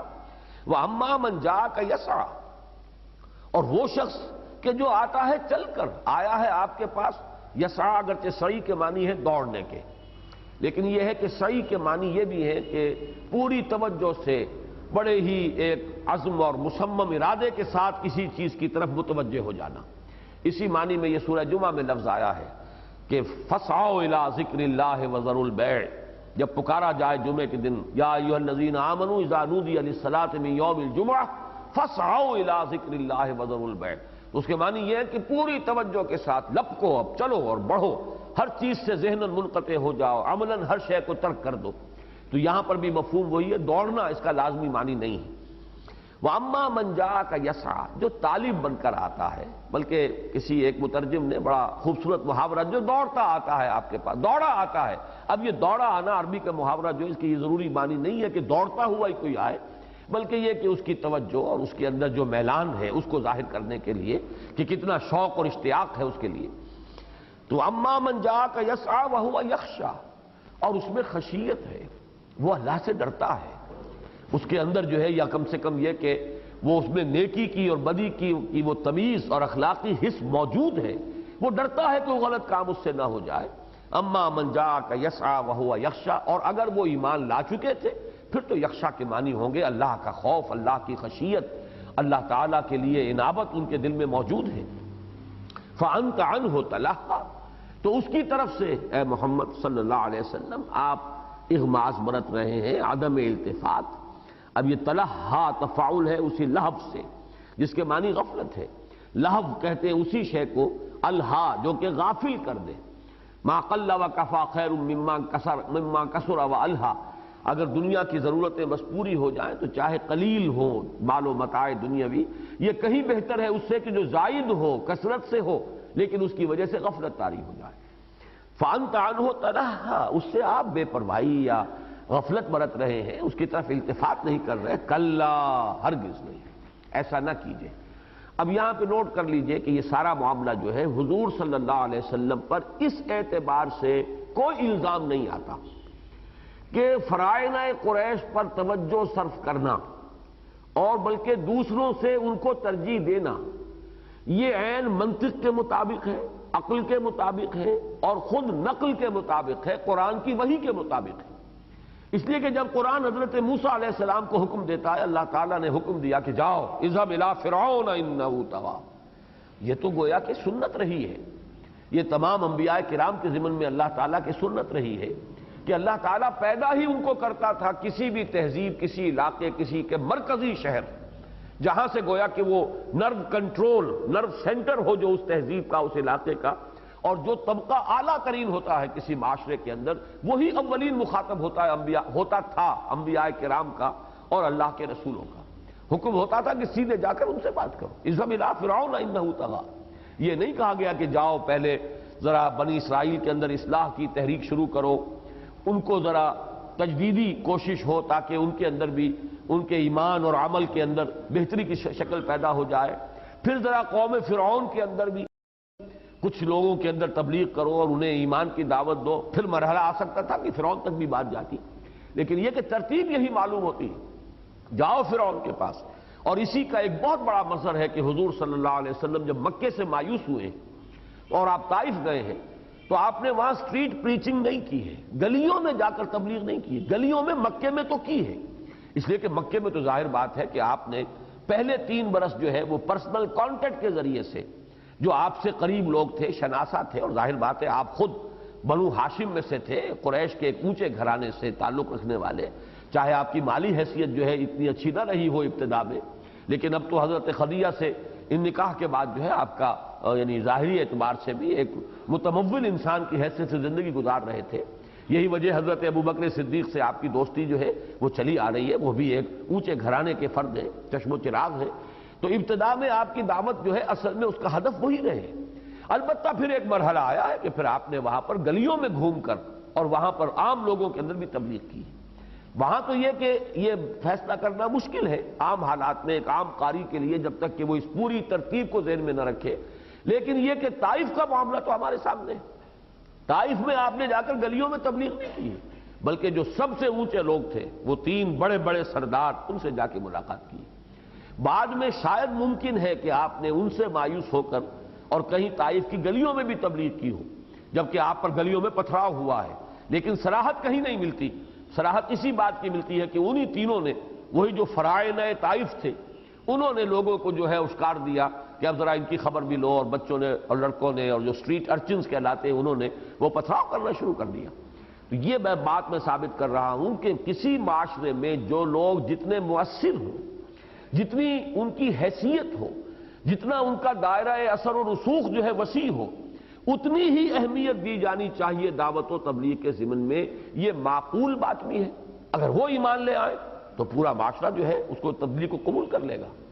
شہنشاہ قسطنطین اس نے عیسائیت اختیار کر لی، پوری رومن امپائر عیسائی ہو گئی، اس لیے کہ بہرحال شہنشاہ ہے، رومن ایمپرر ہے، اس نے جب عیسائیت قبول کر لی ہے تو پوری سلطنت میں جتنے لوگ آباد تھے وہ عیسائی ہو گئے۔ یہی ہرقلیس جو ہے جو حضور کے زمانے میں تھا، قیصر روم، ہرقل جسے ہم کہتے ہیں، ہرقلیس، وہ بھی یہی چاہتا تھا، پہچان چکا تھا حضور کو صلی اللہ علیہ وسلم۔ اس کی خواہش یہ تھی کہ میرے درباری، میرے یہ سردار، یہ 20,000 30,000 50,000 منصبدار اور یہ بڑے بڑے جو یہ ہائرارکی ہے ہماری مذہبی، یہ سب بھی ایمان لے آئیں تاکہ یہ نظام میرا جو ہے برقرار رہے۔ جیسے قسطنطین وہ ایمان لے، وہ اگر عیسائی ہو گیا، پوری مملکت عیسائی ہو گئی تو اس کی شہنشاہیت پر کوئی آنچ نہیں آئی۔ اسی طریقے سے میں بھی اگر اسلام قبول کروں اور یہ بھی میرے ساتھ کر لیں تو پھر یہ ہے کہ یہ نظام برقرار رہے گا، میری بادشاہی جو ہے وہ میرے ہاتھ سے نہیں جائے گی۔ تو یہ چیز جو ہے ذہن میں رکھیے، عقلاً نقلاً غلط کام نہیں تھا، صحیح کام تھا۔ یہی حکمت تبلیغ ہے، یہی ہونا چاہیے کہ ان کی طرف توجہ زیادہ دی جائے۔ البتہ اب اس میں اس درجے حد اعتدال سے تجاوز کہ اس اعمى، اس حضرت عبداللہ ابن ام مکتوم کی حق تلفی ہو گئی اور حضور نے تش روئی کا مظاہرہ کیا، یہ ہے گویا کہ خیر میں، جانب خیر میں حد اعتدال سے تجاوز ہے۔ اور جہاں تجاوز ہوا ہے، ایک پلڑا اگر نیچے گیا تو دوسرا پلڑا اوپر جائے گا لامحالہ، جو تمہید میں نے عرض کیا تھا، اس میں گویا کہ حضرت عبداللہ ابن ام مکتوم کے احساسات مجروح ہوئے ہوں گے۔ ان کا جو حق ہے ایک اعتبار سے کہا جا سکتا ہے کہ وہ تلف ہوا ہے۔ اس پہلو سے جو بھی گرفت ہو رہی ہے اور حضور صلی اللہ علیہ وسلم کو ہدایت کی جا رہی ہے کہ آپ توازن پیدا کیجئے۔ اس توازن پیدا کرنے کے لیے جو بات کہی جا رہی ہے وہ غور طلب ہے بہت۔ یہ دعوت جو آپ پیش کر رہے ہیں یہ کوئی ایسی ہلکی شے نہیں ہے، یعنی اس بات کو بھی ذرا نوٹ کر لیجئے کہ ایک ہے داعی، ایک ہے دعوت۔ داعی جو ہے اگر اپنے آپ کو گراتا ہے اور گراتا ہے، تواضع اختیار کرتا ہے، تو یہ دعوت کے حق میں مفید بھی ہو سکتا ہے، لیکن ایک پہلو سے یہ بھی ہو سکتا ہے کہ اس دعوت کی توہین ہو جائے۔ وہ پیغام کتنا اونچا ہے جو پیش کیا جا رہا ہے، آپ اگر اپنے خلوص اور اخلاص کی وجہ سے اپنے آپ کو اور بچھاتے چلے جائیں گے تو اس میں ہو سکتا ہے کہ اس دعوت کا مقام جو ہے وہ مجروح ہو جائے، اس کا رتبہ جو ہے وہ لوگوں کی نگاہوں میں گر جائے۔ اس میں بھی ایک بڑے توازن کی ضرورت ہے کہ جو بات آپ کہہ رہے ہیں وہ اتنی بلند ہے، جو شے آپ ان کے سامنے پیش کر رہے ہیں قرآن حکیم، یہ کوئی گری پڑی شے نہیں ہے، معاذ اللہ ثم معاذ اللہ، یہ تو بہت ہی بلند شے ہے، بہت احسان ہے اللہ کا، احسان عظیم کہ اس نے اپنا کلام جو ہے وہ آپ پر نازل فرمایا ہے ان لوگوں کے لیے، ان کی اپنی زبان میں۔ تو فرمایا کلا انہا تذکرہ فمن شاء ذکرہ فی صحف مکرمۃ مرفوعۃ مطہرۃ بایدی سفرۃ کرام بررہ۔ ہرگز نہیں، یہ کلا جو ہے گویا کہ نفی کرنے کے لیے آتا ہے، سابق میں جو بات آ رہی ہے اس کی نفی، ایسا نہ کیجئے، اس کا ترجمہ یہ ہوگا اے نبی ایسا نہ کیجئے، اس حد تک ان کی رعایت نہ کیجئے، اس حد تک ان کے جو ہے وہ نخرے برداشت نہ کیجئے، اس حد تک ان کے درپے نہ ہو کہ دوسروں کا کہ جو چل کر آ رہے ہیں، جن میں رجحان ہے، جن میں طلب ہے، طلب صادق ہے، ان کی حق تلفی ہو جائے۔ کلا انہا تذکرہ، یہ تو تذکرہ ہے، یاد دہانی ہے۔ یہ لفظ جو ہے یہ بارہا میں عرض کر چکا ہوں، قرآن مجید کے لیے یہ بہترین تعبیر ہے،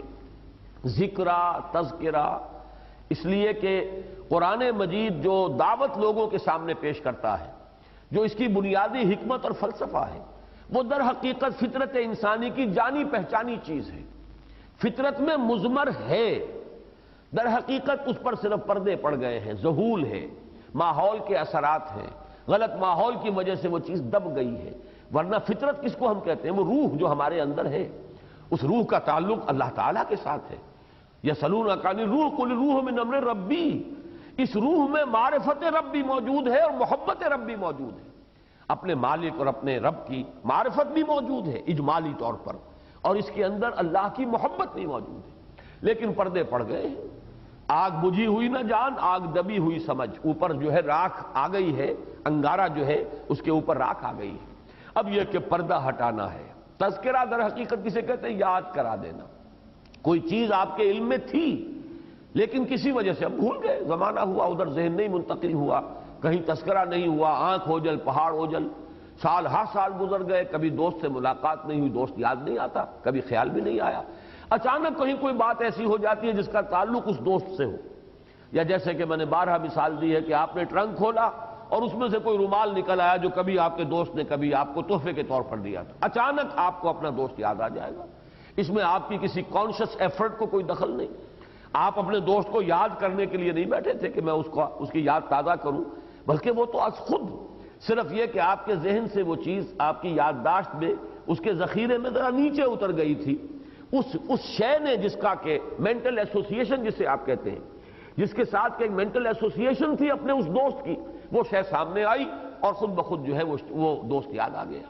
اس معنی میں قرآن مجید در حقیقت جو بنیادی حقائق ہیں اس کائنات کے، اور انہی کا نام ایمان ہے،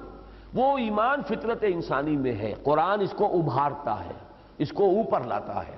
جیسے کہ کوئی بھولی بسری بات کسی کو یاد کرا دی جائے، تو یہ یاد دہانی ہے، یاد کرانے کے لیے آیا ہے۔ کلا انہا تذکرہ،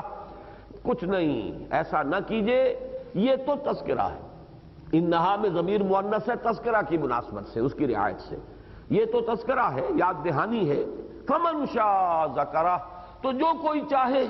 اس سے یاد دہانی حاصل کر لے، یعنی یہ کہ یہ سارا ڈیپینڈ کرتا ہے انسان کے اپنے میلان، اپنے رجحان پر۔ اگر طلب ہے حق کی اور حقیقت کی جستجو ہے، انسان پالے گا، نہیں ہے تو آپ لاکھ اس کو قرآن سناتے رہیے، لاکھ حکمت کے موتی اس کے سامنے بکھیرتے رہیے، اس کے لیے بیکار ہوگی، اس کو کوئی فائدہ اس سے حاصل نہیں ہوگا، اس لیے کہ اس کے اپنے اندر طلب ہے ہی نہیں۔ کلا انہا تذکرہ فمن شاء ذکرہ، یہ تو تذکرہ ہے، یاد دہانی ہے، تو جو کوئی چاہے اس یاد دہانی سے فائدہ اٹھائے۔ الذکرہ ہو سے یہاں پر جو ہے، چونکہ یہ ضمیر مذکر کی آ گئی ہے، یہ قرآن کی طرف لفظاً جو ہے، چاہے قرآن کا لفظ یہاں نہیں آیا ہے، اس سے نصیحت اخذ کر لے جو چاہے، اور قرآن کی مناسبت سے اب ضمیر جو آئی مذکر کی آ گئی۔ اس میں ایک بات میں آپ سے اور عرض کر دوں کہ قرآن مجید میں یہ بات اب تو کافی عرصے سے سامنے نہیں آئی ہے، اس سے پہلے بارہا میں نے عرض کیا ہے کہ اہم مضامین قرآن مجید میں کم سے کم 2 مرتبہ ضرور آتے ہیں۔ اس کا مثنیٰ قرآن میں کہاں ہے؟ سورہ کہف میں یہ مضمون آیا ہے، بلکہ اور زیادہ نکھر کر اور زیادہ واضح الفاظ میں۔ وہاں حضور کو حکم دیا گیا وَاصْبِرْ نَفْسَكَ مَعَ الَّذِينَ يَدْعُونَ رَبَّهُمْ بِالْغَدَاةِ وَالْعَشِيِّ يُرِيدُونَ وَجْهَهُ وَلَا تَعْدُ عَيْنَاكَ عَنْهُمْ تُرِيدُ زِينَةَ الْحَيَاةِ الدُّنْيَا وَلَا تُطِعْ مَنْ أَغْفَلْنَا قَلْبَهُ عَنْ ذِكْرِنَا وَاتَّبَعَ هَوَاهُ وَكَانَ أَمْرُهُ فُرُطًا وَقُلِ الْحَقُّ مِنْ رَبِّكُمْ فَمَنْ شَاءَ فَلْيُؤْمِنْ وَمَنْ شَاءَ فَلْيَكْفُرْ۔ یہ جو آیات ہیں، اے نبی تھامے رکھیے، صبر کیجئے، روکے رکھیے اپنے آپ کو ان لوگوں کے ساتھ جو اپنے رب کو یاد کرتے ہیں صبح و شام، چاہے وہ فقیر ہیں، چاہے وہ غلاموں کے طبقے سے ہیں، چاہے وہ مفلس ہیں، قلاش ہیں، فقراء میں سے ہیں، لیکن یہ کہ وہ اپنے رب سے محبت کرتے ہیں، اپنے رب کو پکارتے ہیں۔ وَاصْبِرْ نَفْسَكَ مَعَ الَّذِينَ يَدْعُونَ رَبَّهُمْ بِالْغَدَاةِ وَالْعَشِيِّ يُرِيدُونَ وَجْهَهُ، وہ اس کے روئے انور کے طالب بن چکے ہیں، اللہ کی رضا کے طالب ہیں۔ اللہ کی رضا، جب کبھی انسان کسی سے خوش ہوتا ہے تو چہرہ اس کی طرف کرتا ہے، چہرے پر بشاشت ہوتی ہے، تو گویا کسی کے چہرے کا طالب ہونا اس کی رضا کا طالب ہونا ہے۔ یریدون وجہہ، وہ تو اللہ کی رضا کے جویا ہیں، متلاشی ہیں۔ ولا تعد عیناک عنہم، اور اے نبی دیکھیے اپنی نگاہیں ان سے ہٹا کر ان لوگوں کی طرف کے جو مالدار ہیں، سرمایہ دار ہیں۔ ولا تعد عیناک عنہم ترید زینۃ الحیات الدنیا۔ اب یہاں جیسا کہ میں نے عرض کیا، لفظی اعتبار سے بات اور زیادہ سخت ہو گئی ہے۔ اگرچہ مفسرین نے جب سورہ کہف ہم پڑھ رہے تھے، میں تفصیل سے بیان کر چکا ہوں، کسی نے تو یہاں پر حمزہ استفہام کو مانا اترید زینۃ الحیات الدنیا، کسی نے یہ کہا ہے کہ اس سے مراد یہ ہے کہ دیکھنے والوں کو یہ محسوس ہوگا کہ محمد صلی اللہ علیہ وسلم بھی مال و دولت ہی کی وقت دیتے ہیں، اور اسی کی اہمیت ان کے نگاہوں میں ہے، سرمایہ داروں اور سرداروں کے پر اپنا وقت صرف کرتے ہیں۔ ہم فقیر لوگ، ہم غریب لوگ ان کی محفل میں جاتے بھی ہیں تو آپ کی التفات، آپ کی توجہ ہماری طرف نہیں ہوتی۔ دیکھنے والوں کو یہ اندازہ ہو سکتا ہے، اندیشہ ہے اس بات کا کہ انہیں یہ مغالطہ ہو جائے، لہذا آپ اس طرح کا طرز عمل اور روش اختیار نہ کریں۔ وَاصْبِرْ نَفْسَكَ مَعَ الَّذِينَ يَدْعُونَ رَبَّهُمْ بِالْغَدَاةِ وَالْعَشِيِّ، روکے رکھیے، صبر کیجئے اپنے آپ کو انہی لوگوں کی، ان کی رفاقت کو غنیمت سمجھیے، چاہے وہ فقراء ہیں، چاہے وہ غریب ہیں، چاہے بے حیثیت ہیں، ان کا یہاں کی جو بھی وہ جو ایک یوں سمجھیے کہ چھوٹی سی شہری ریاست تھی مکے کی، اس کی ہائرارکی میں ان کا کوئی مقام نہیں، ان کی کوئی حیثیت نہیں، لیکن وہ اپنے رب کو پکارتے ہیں۔ یدعون ربهم بالغداة والعشی یریدون وجہہ ولا تعد عیناک عنہم ترید زینۃ الحیاۃ الدنیا ولا تطع من اغفلنا قلبه عن ذکرنا واتبع هواه وکان امرہ فرطا۔ ان لوگوں کا کہنا نہ مانیے، ان کی باتوں کی طرف التفات بھی نہ فرمائیے جن کے دلوں کو ہم نے غافل کر دیا ہے اپنی یاد سے۔ اغفلنا قلبہ، ہم نے غافل کیا اس کے دل کو۔ مطلب کیا ہے کہ ان میں جب میلان نہیں، رجحان نہیں، طلب نہیں، تو ہم نے بھی غافل کر دیا، غفلت کے پردے اور گہرے کر دیے، ان کے دلوں پر مہر لگا دی، ختم اللہ علی قلوبہم۔ اب انہیں نظر انداز کیجئے، ان کو کوئی حیثیت نہ دیجئے، ان کی طرف التفات فرمانا چھوڑ دیجئے۔ وَلَا تَعْدُ عَيْنَاكَ عَنْهُمْ تُرِيدُ زِينَةَ الْحَيَاةِ الدُّنْيَا وَلَا تُطِعْ مَنْ أَغْفَلْنَا قَلْبَهُ عَنْ ذِكْرِنَا وَاتَّبَعَ هَوَاهُ وَكَانَ أَمْرُهُ فُرُطًا قُلِ الْحَقُّ مِنْ رَبِّكُمْ فَمَنْ شَاءَ فَلْيُؤْمِنْ وَمَنْ شَاءَ فَلْيَكْفُرْ، اور کہہ دیجئے یہ تو حق ہے تمہارے رب کی طرف سے جو میں پیش کر رہا ہوں، اب جو چاہے ایمان لائے، جو چاہے انکار کرے۔ اس میں جو ایک استغنا کی کیفیت ہے کہ آپ زیادہ ان کے در پہ نہ ہو، زیادہ ان کے پیچھے اپنے آپ کو ہلکان نہ کریں۔ آپ کا انداز بھی یہ ہونا چاہیے کہ میں نے جو بات پیش کرنی تھی کر دی، حق واضح کر دیا، اس میں میری طرف سے کوئی کمی رہ جائے تو واقعتاً میں اللہ کے ہاں شاید مسئول ہو جاؤں، لیکن یہ کہ میں نے اس کا حق ادا کر دیا ہے، اب اس حق کو جو چاہے قبول کرے، جو چاہے رد کر دے، مجھے اس سے کوئی نقصان جو ہے وہ واقع میرے لیے نہیں ہوگا۔ وہ انداز ہے جو اس سورہ مبارکہ میں آیا، کلا انہا تذکرہ فمن شاء ذکرہ۔ اب یہاں سے جو 4 آیتیں آ رہی ہیں، فی صحف مکرمۃ مرفوعۃ مطہرۃ بأیدی سفرۃ کرام بررہ، یہ قرآن تو ہے ان صحیفوں میں جو بہت باعزت ہے، مکرم، جن کا بڑا احترام ہوتا ہے۔ صحیفہ اگرچہ یہاں پر جمع کے صیغے میں آیا ہے، لیکن یہ کہ لوح محفوظ، یا جسے کہا گیا کتاب مکنون، فی کتاب مکنون، یہ کتاب مکنون جو ہے، یا جسے کہا گیا ہے کہ انہو فی ام الکتاب لدینا لعلی حکیم، یہ ام الکتاب میں ہے، تو اس کے اجزاء کے حوالے سے جمع کا صیغہ لے آیا گیا ہے۔ ایک رائے یہ ہے، ایک رائے یہ بھی ہے کہ یہ صحیفے جو ہمارے پاس ہے مصحف وہی مراد ہے، بہرحال ان دونوں میں کوئی بنیادی فرق نہیں ہے۔ فی صحف مکرمۃ، ان صحیفوں میں، ان اوراق میں کہ جو بہت باعزت ہے، جن کا اکرام اور تکریم ہوتی ہے، مرفوعۃ، بلند و بالا، بہت اعلیٰ اور اونچی شان والے، مطہرۃ، نہایت پاک، کسی اعتبار سے کسی بھی ناپاکی کا کوئی گزر اور لمس بھی ان کے قریب نہیں ہو سکتا، جیسے کہ سورہ واقعہ میں فرمایا لا یمسہ الا المطہرون، اسے چھوتے بھی نہیں مگر وہی جو انتہائی پاک ہے۔ یعنی وہ جو لوح محفوظ ہے یا کتاب مکنون ہے یا ام الکتاب ہے، وہ کن کی تحویل میں ہے، کون ہے جو وہاں سے نقل کرتے ہیں اور وہ نقل کر کے جو ہے پھر وحی پہنچاتے ہیں اپنے نبیوں کو، وہ کون ہے؟ نہایت مطہر ہستیاں، ملائکہ، اور ملائکہ بھی اعلیٰ ترین بلند ترین مرتبے کے ملائکہ مقربین۔ فی صحف مکرمۃ مرفوعۃ مطہرۃ بأیدی سفرۃ، یہ جو صحیفے ہیں جو مکرم بھی ہیں، مرفوع بھی ہیں، مطہر بھی ہیں، ایسے لوگوں کے ہاتھ میں ہیں، ایسی ہستیوں کے ہاتھ میں ہے۔ سفرۃ، سفرہ جمع ہے یا تو سافر کی اور یا سفیر کی۔ سافر بنا ہے لکھنے والا سافر ہے، یہ میں ابھی ذرا وضاحت کروں گا، یہ ایک عجیب لفظ ہے عربی زبان کا، سین فے رے کا جو مادہ آتا ہے، سین فا را، اس کا اصل مفہوم ہے کشف، کھلنا کسی چیز کا، انکشاف، کوئی چیز جو سامنے آ جائے، کوئی نئی بات سامنے آ جائے۔ اس اعتبار سے یہ کتاب کے لیے بھی لفظ مستعمل ہے، صفر، کتاب کو کہتے ہیں لکھی ہوئی شے، اس سے انسان کو علم ملتا ہے۔ اس کی جمع اسفار ہے جو سورہ جمعہ میں آئی ہے، جو گدھوں کے اوپر کتابیں لدی ہوئی ہوں، مثل الذین حملوا التوراۃ ثم لم يحملوها كمثل الحمار يحمل اسفارا، یہ صفر کی جمع اسفار ہے۔ ایک ہے سفر جو ہم کرتے ہیں، جس سے مسافر لفظ بنا ہے، مسافر سفر کرنے والا، اس کی جمع بھی اسفار آتی ہے، اور سفر بھی در حقیقت نئے حقائق اس سے منکشف ہوتے ہیں۔ آپ سفر کرتے ہیں، کسی نئے ملک میں گئے ہیں، بہت سی نئی معلومات آپ کو حاصل ہوگی، آپ کا جو مینٹل ہورائزن ہے وہ وسیع ہوگا۔ اسی طرح اسفار کہتے ہیں، اسفار وہ روشنی کو کہتے ہیں، کہ صبح کی نماز جو ہے، یہ آپ کو معلوم ہے کہ یہ بہت سے حضرات کے مابین بحث چلتی ہے کہ یہ اندھیرے میں پڑھنی چاہیے فجر کی نماز، یا یہ کہ اسفار میں جبکہ روشنی ہو جائے، تو اس معنی میں بھی یہ لفظ مستعمل ہے۔ اور یہاں پر یہ دو معنی لیے گئے ہیں۔ سفیر جو ہے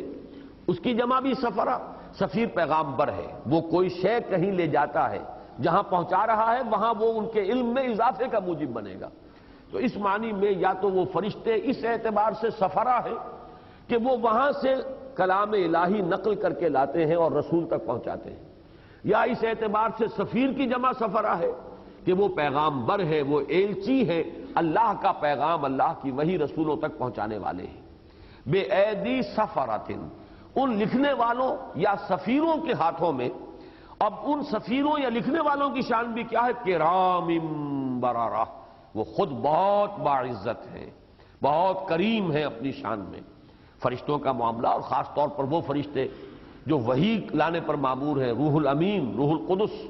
حضرت جبرائیل امین، فرشتوں کے جو سردار ہیں، فرمایا گیا کہ یہ تیسرا مفہوم ہوا کرام بررہ۔ بررہ بار کی جمع ہے، بارن، نہایت نیک، نہایت وفادار، جس سے کوئی اندیشہ نہ ہو کہ عہد کی خلاف ورزی کرے گا، جسے کوئی اندیشہ نہ ہو کہ وہ کسی حق کو تلف کرے گا، حق تلفی کرے گا۔ بارن، اس کی جمع بھی بررہ ہے۔ یہ ذرا نوٹ کرنے دلچسپی کی چیز ہے کہ جمع کا ایک وزن یہ ہے فعلہ، جیسے کہ طالب طلبہ، اسی طریقے سے سافر سفرہ، فاجر فجرہ، کافر کفرہ، یہ دو الفاظ آ جائیں گے اس سورت کے آخر میں، اولئک هم الکفرۃ الفجرہ۔ کفرہ کافر کی جمع، فجرہ فاجر کی جمع، طلبہ طالب کی جمع، سافر کی جمع سفرہ، اور بارن وہ بھی اصل میں باررن ہے، دو رے جو ہے فائل کا وزن بنے گا باررن، بارن، اس کی جمع بررہ۔ وہ فرشتے جو ہے کرام ہیں، بہت باعزت اور بہت ہی نیک اور بہت ہی قابل اعتماد، اور وہ کہ جن سے کسی شے کا وعدہ خلافی کا، حق تلفی کا کوئی اندیشہ نہ ہو۔ یہ میں آپ کو ایک حدیث بھی سنا دوں کہ حضرت عائشہ سے مروی ہے، صحیحین کی روایت ہے، امام مسلم امام بخاری دونوں لائے ہیں، الماہر بالقرآن مع السفرۃ الکرام البررہ۔ جو شخص قرآن کا ماہر ہو، عمدگی سے پڑھتا ہو، خوشرحانی سے پڑھتا ہو، پھر ماہر سے مراد صرف پڑھنا ہی نہیں ہے، مفہوم بھی جانتا ہو، اس لیے کہ وہاں تو اس ماحول میں تو کوئی شخص جن کا چونکہ مادری زبان عربی تھی، لہذا قاری بھی کہتے تھے عالم کو، اور ماہر جو ہے صرف اگر قرات کا ماہر ہے تو وہ در حقیقت یہ تو ایک نیا مفہوم ہے جو ہمارے ہاں عجم میں آ کر اس لفظ کا بن گیا ہے، ورنہ ماہر کے معنی تو ہے کہ اس کے علم، اس کی حکمت کی بھی مہارت رکھنے والا، اور یہ کہ اس کا پڑھنا اس کی زبان پر جو ہے بہت رواں کر دیا ہو اللہ نے قرآن کو، اور وہ پڑھتا ہو بڑی عمدگی کے ساتھ تجوید کا حق ادا کرتے ہوئے، تو وہ ہے الماہر بالقرآن مع السفرۃ الکرام البررہ۔ یہ تین الفاظ جو یہاں پر آئے ہیں، بے ایدی سفرۃ کرام بررہ، جس کے بارے میں رائے جو ہے، جو غالب رائے وہ یہی ہے کہ یہ فرشتے مراد ہیں جن کی تحویل میں ہے لوح محفوظ، ام الکتاب جن کی تحویل میں ہے وہ فرشتے ہیں، بے ایدی سفرۃ کرام بررہ۔ لیکن یہی الفاظ حضور نے استعمال فرمائے، حضرت عائشہ راوی ہیں رضی اللہ تعالی عنہا کہ حضور نے فرمایا صلی اللہ علیہ وسلم، الماہر بالقرآن مع السفرۃ الکرام البررہ۔ جو قرآن کا ماہر ہو اس کو تو معیت حاصل ہو گئی، معنوی نسبت حاصل ہو گئی، اس کو وہ درجہ حاصل ہو گیا جو ان فرشتوں کا ہے جن کی تحویل میں قرآن ہے، جن کے لیے کہا گیا سفرہ کرام بررہ۔ اور اس کے بعد کا جو ٹکڑا ہے وہ ہے در حقیقت دلجوئی کے لیے، والذی یتطعطع فیہ وہو علیہ شاق فلہ اجران۔ اور جو شخص اٹک اٹک کر پڑھتا ہو، محنت کرنی پڑتی ہو، اس پر شاخ گزرتا ہے۔ اب عجم کے لوگ جو ہیں، اور جبکہ ابھی شروع میں قرآن مجید سے متعارف ہو رہے تھے تو انہیں تو پڑھنے میں آسانی نہیں تھی، ویسے یہ کہ عام وہاں کے عرب جو تھے بدو، ان کے لیے بھی پڑھنا آسان نہیں تھا، لیکن یہ کہ جو شخص محنت کر رہا ہے، مشقت کر رہا ہے، چاہے قرآن اس کی زبان پر رواں نہیں ہے پھر بھی وہ اٹک اٹک کر پڑھ رہا ہو، والذی یتطعطع فیہ وہو علیہ شاق، اور وہ اس پر شاق گزرتا ہو، بھاری گزرتا ہو، اسے مشقت جھیلنی پڑ رہی ہے قرآن کے پڑھنے میں، فرمایا لہو اجران، اس کو اجر دوہرا ملے گا۔ یہ عجیب بات ہے جو میں نے کئی مرتبہ عرض کی ہے آپ سے کہ کئی چیزوں کے اندر عجیب نسبت بدل جاتی ہے، ایک پہلو سے ایک شے بلند ہے، دوسرے پہلو سے دوسری شے کی اہمیت جو ہے وہ کچھ زیادہ ہو جاتی ہے، جس کی بڑی پیاری مثال ہے وہ جو میں نے بارہا عرض کیا ہے، ہماری دلجوئی کیسے فرمائی ہے حضور نے صلی اللہ علیہ وسلم، اور چونکہ قرآن مجید کے ساتھ بھی اس حدیث کا ایک ربط اور تعلق ہے اور یہاں اسی کا ذکر ہو رہا ہے، کلا انہا تذکرہ فمن شاء ذکرہ فی صحف مکرمۃ مرفوعۃ مطہرۃ بایدی سفرۃ کرام بررہ۔ تو اللہ تعالی ہمیں وہ مناسبت عطا فرمائے اس قرآن کے ساتھ کہ ہم بھی جیسے کہ حضور نے ارشاد فرمایا مع سفرۃ الکرام البررہ، یہ مقام ہمیں بھی حاصل ہو جائے۔ اسی اعتبار سے ایک حدیث میں یہ آئی ہے کہ نسبت کیسے بدلتی ہے۔ جیسے یہاں ہے کہ درجہ اونچا ان کا ہے جو ماہر ہیں، اجر دوہرا انہیں مل رہا ہے جو ماہر نہیں ہے، جو اٹک اٹک کر پڑھ رہے ہیں اجر دوہرا ان کا ہے، درجہ ان کا بلند ہے جو ماہر ہے۔ اسی اعتبار سے ثواب هذه الامہ جو آخری باب ہے مشکات شریف کا، اس میں وہ پیاری حدیث آئی ہے کہ حضور صلی اللہ علیہ وسلم نے صحابہ کرام بیٹھے ہوئے تھے، سوال کیا ای الخلق اعجب الیکم ایمانا، ذرا اس سوال کا جواب دو کہ تمہارے نزدیک ایمان سب سے حسین ایمان کس کا ہے؟ اعجب، اس کو یہ نہیں کہا گیا کہ افضل ہو، فضیلت کسی اور کی ہوگی فضیلت، لیکن یہاں اعجبو کا لفظ ہے۔ جیسے میں نے کہا کہ اجر دوہرا ان کا ہے جو لڑکھڑاتے ہیں اور مشکل سے پڑھتے ہیں، جن پر شاق گزر رہا ہے، رتبہ ان کا بلند ہے مع سفرۃ الکرام البررہ جو ماہر ہے قرآن کے۔ اسی طریقے سے ایمان کی افضلیت اور ہے اور ایمان کی اعجبیت، ای الخلق اعجب الیکم ایمانا۔ اب صحابہ نے جواب دیا پہلی اٹیمپٹ میں الملائکہ، فرشتوں کا ایمان۔ آپ نے فرمایا ما لہم لا یؤمنون وہم عند ربہم، وہ کیسے ایمان نہیں لاتے یا نہیں لائیں، کیسے ممکن ہے؟ وہ تو اپنے رب کے پاس ہے، ان کے حقائق منکشف ہیں، وہ کیسے کوئی کفر ان میں سے کر سکتا ہے؟ تو ایمان لے، اگر وہ ان کے پاس ایمان ہے تو کوئی بڑی ان کی جو ہے اس میں ان کا کوئی رتبہ نہیں، کوئی بڑائی نہیں۔ دوسرے اٹیمپٹ انہوں نے کی فالانبیاء، تو نبیوں کا ایمان۔ آپ نے فرمایا وما لہم لا یؤمنون والوحی ینزل علیہم،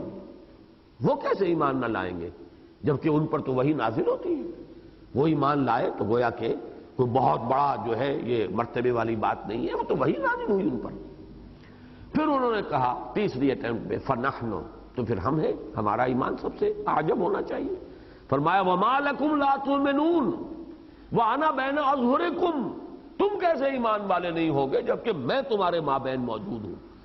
ایک بھٹی کے قریب بیٹھا ہوا آدمی جو ہے فرنس کے پاس، اس سے تو حرارت پہنچ ہی جائے گی، چاہے اس نے اس کے لیے کوئی محنت کی ہو یا نہ کی ہو، اس کو تو حرارت پہنچ گئی۔ تو میری صحبت سے تمہیں یہ مقام حاصل ہو گیا۔ اب ان تینوں کی نفی کر کے حضور نے فرمایا ان اعجب الخلق الی ایمانا لاخواننا، بڑا پیارا لفظ ہے، یہ ہمارے لیے استعمال کیا محمد الرسول اللہ صلی اللہ علیہ وسلم۔ میرے نزدیک تو ایمان سب سے زیادہ دل کو لبھانے والا، حسین،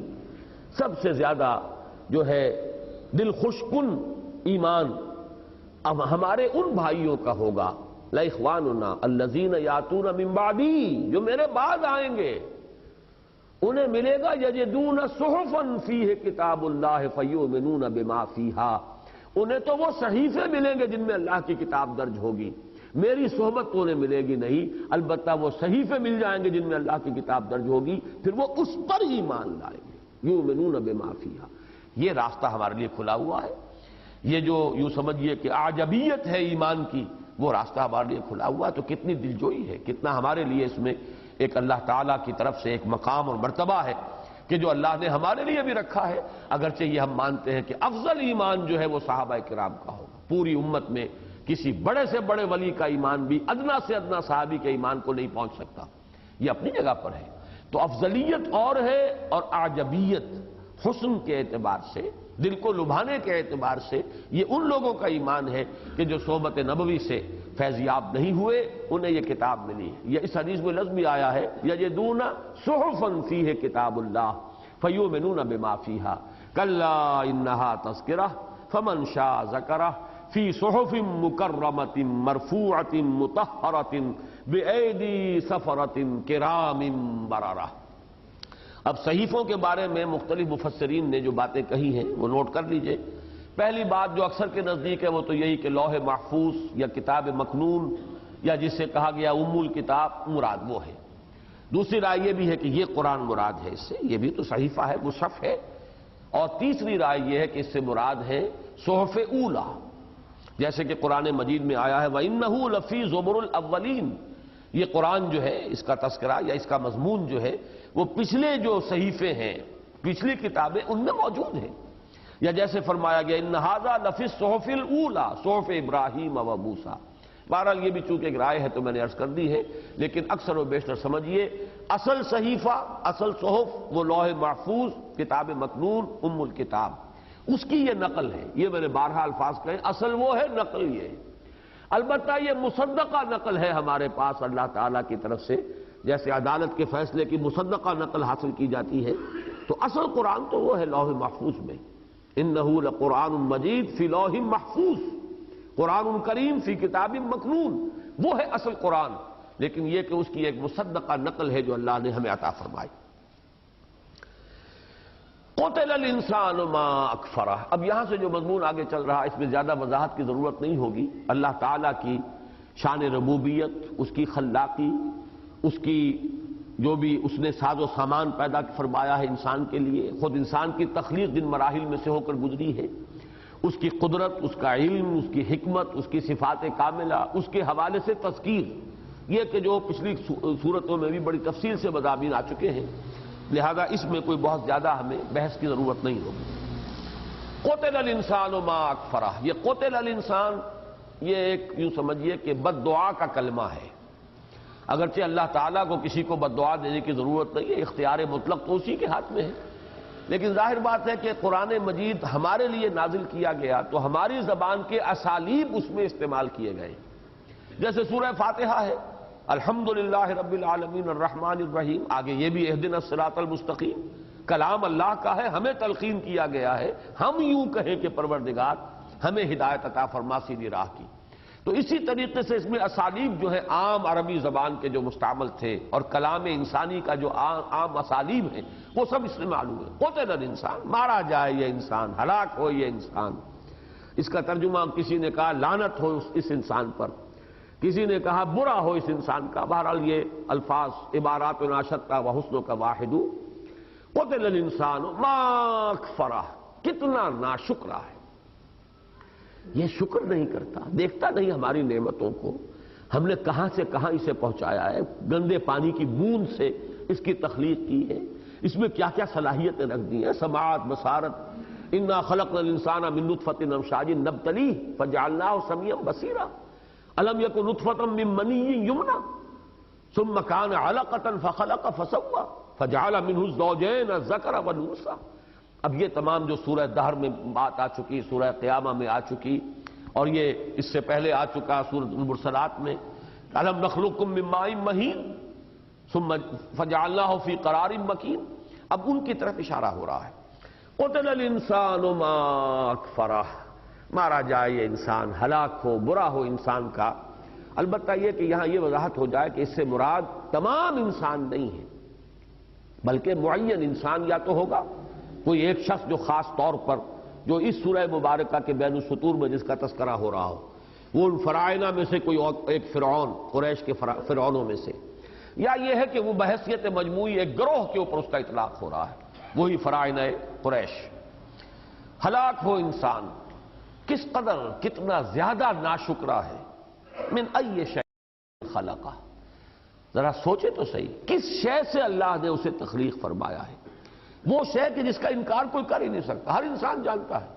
اس سے پہلے مٹی سے پیدا کیا، مٹی، یہ چیزیں تو چلیے آپ کے علم سے باہر، آپ کے احاطے سے باہر، آپ کے مشاہدے سے باہر، وہ کیسے آپ اس کا تصور کریں، کیسے آپ کو علم حاصل ہو. لیکن یہاں یہ ابتدا تو ہر ایک کو معلوم ہے. من نطفہ، پیدا کیا نطفے سے، گندے پانی کی ایک بوند سے تخلیق فرمائی. خلقہ فقدرہ، اس کو بنایا، اس کی تخلیق کی، پھر اس کا ایک اندازہ مقرر کیا، اندازہ ٹھہرایا. اگرچہ لفظ جو ہے یہاں پر وہ تقدیر کا لفظ آیا ہے، قدر یقدر تقدیرا. اب تقدیر کا ایک خاص مفہوم ہمارے ذہنوں میں بیٹھا ہوا ہے. میں یہ نہیں کہتا کہ وہ مفہوم یہاں مراد نہیں ہے. یہ تقدیر نوعی بھی ہوتی ہے اللہ کی طرف سے، نوع انسان کی ایک تقدیر ہے، اس کا ایک اندازہ مقرر کیا گیا ہے. انسان کے اندر ذہانت فطانت کتنی بھی ہے، یہ اڑ نہیں سکتا، اور چھوٹا سا پرندہ جو ہے وہ اڑتا ہے فضا کے اندر. تو یہ نوعی تقدیر ہے کہ ہر نوع کے لیے اپنی تخلیق میں سے اللہ نے اندازے مقرر کر دیے ہیں. اس کی کیا لیمٹس ہیں، اس میں کیا کیا پوٹینشیلٹیز ہیں، کیا کیا صلاحیتیں ہیں، اور کیا یہ کہ اس کی لمٹ سے اس سے آگے یہ نہیں بڑھ سکتا، جسے آپ انگریزی میں کہتے ہیں کہ one can't outgrow his skin. اپنی کھال سے باہر تو آدمی نہیں نکل سکتا، موٹا ہوگا تو کھال پھیلتی چلی جائے گی، بہرحال یہ کہ کھال سے باہر آدمی نہیں نکلتا۔ اسی طریقے سے یہ ہے کہ انسان جو ہے اپنی اس تقدیر نوعی سے تجاوز نہیں کر سکتا۔ پھر یہ کہ تقدیر شخصی بھی ہے، یہ تقدیر کہ انسان کی رنگت کیا ہوگی، اس کی ذہانت کتنی ہوگی، اس کے اعضاء صحیح سالم ہوں گے یا کہیں اس کے اندر کوئی پیدائشی نقص رہ جائے گا، یہ سارے اندازے ہیں جو مقرر ہو رہے ہیں پہلے سے۔ پھر عمر کتنی ہوگی، یہ سارے اندازے ہیں، اللہ تعالیٰ نے اس کی تخلیق کی اور تخلیق کے ساتھ ہی اس کا ایک اندازہ مقرر کر دیا ہے۔ اس تقدیر سے آدمی ادھر ادھر نہیں جا سکتا۔ کسی کو کتنا ہی ناپسند ہو کہ میں فلاں نسل میں کیوں پیدا ہو گیا، چیختے ہوں گے بیچارے ہندوستان کے شودر، ہمیں برہمنوں میں کیوں نہیں پیدا کر دیا، شودروں میں کیوں پیدا کیا، فلاں جگہ کیوں نہیں پیدا کر دیا، فلاں جگہ کیوں پیدا کیا، لیکن یہ تقدیر ہے جس سے آگے آپ نہیں جا سکتے، یہاں پر آپ مجبور محض ہیں۔ اس سے آگے یہ ہے کہ آپ کے لیے کچھ اندازے ہیں، آپ کی محنت جد و جہد کے راستے کھول دیے گئے ہیں، اس میں آپ اپنی ان صلاحیتوں کو بروئے کار لائیں۔ آپ میں خیر کا مادہ بھی رکھ دیا گیا ہے، روح ودیت کی گئی ہے جس کا تعلق ذات رب کے ساتھ ہے، اور اس کی معرفت جو ہے اس میں رکھ دی گئی، اسے پروان چڑھائیے۔ یہ بھی ہو سکتا ہے کہ اسے آپ دبا دیں،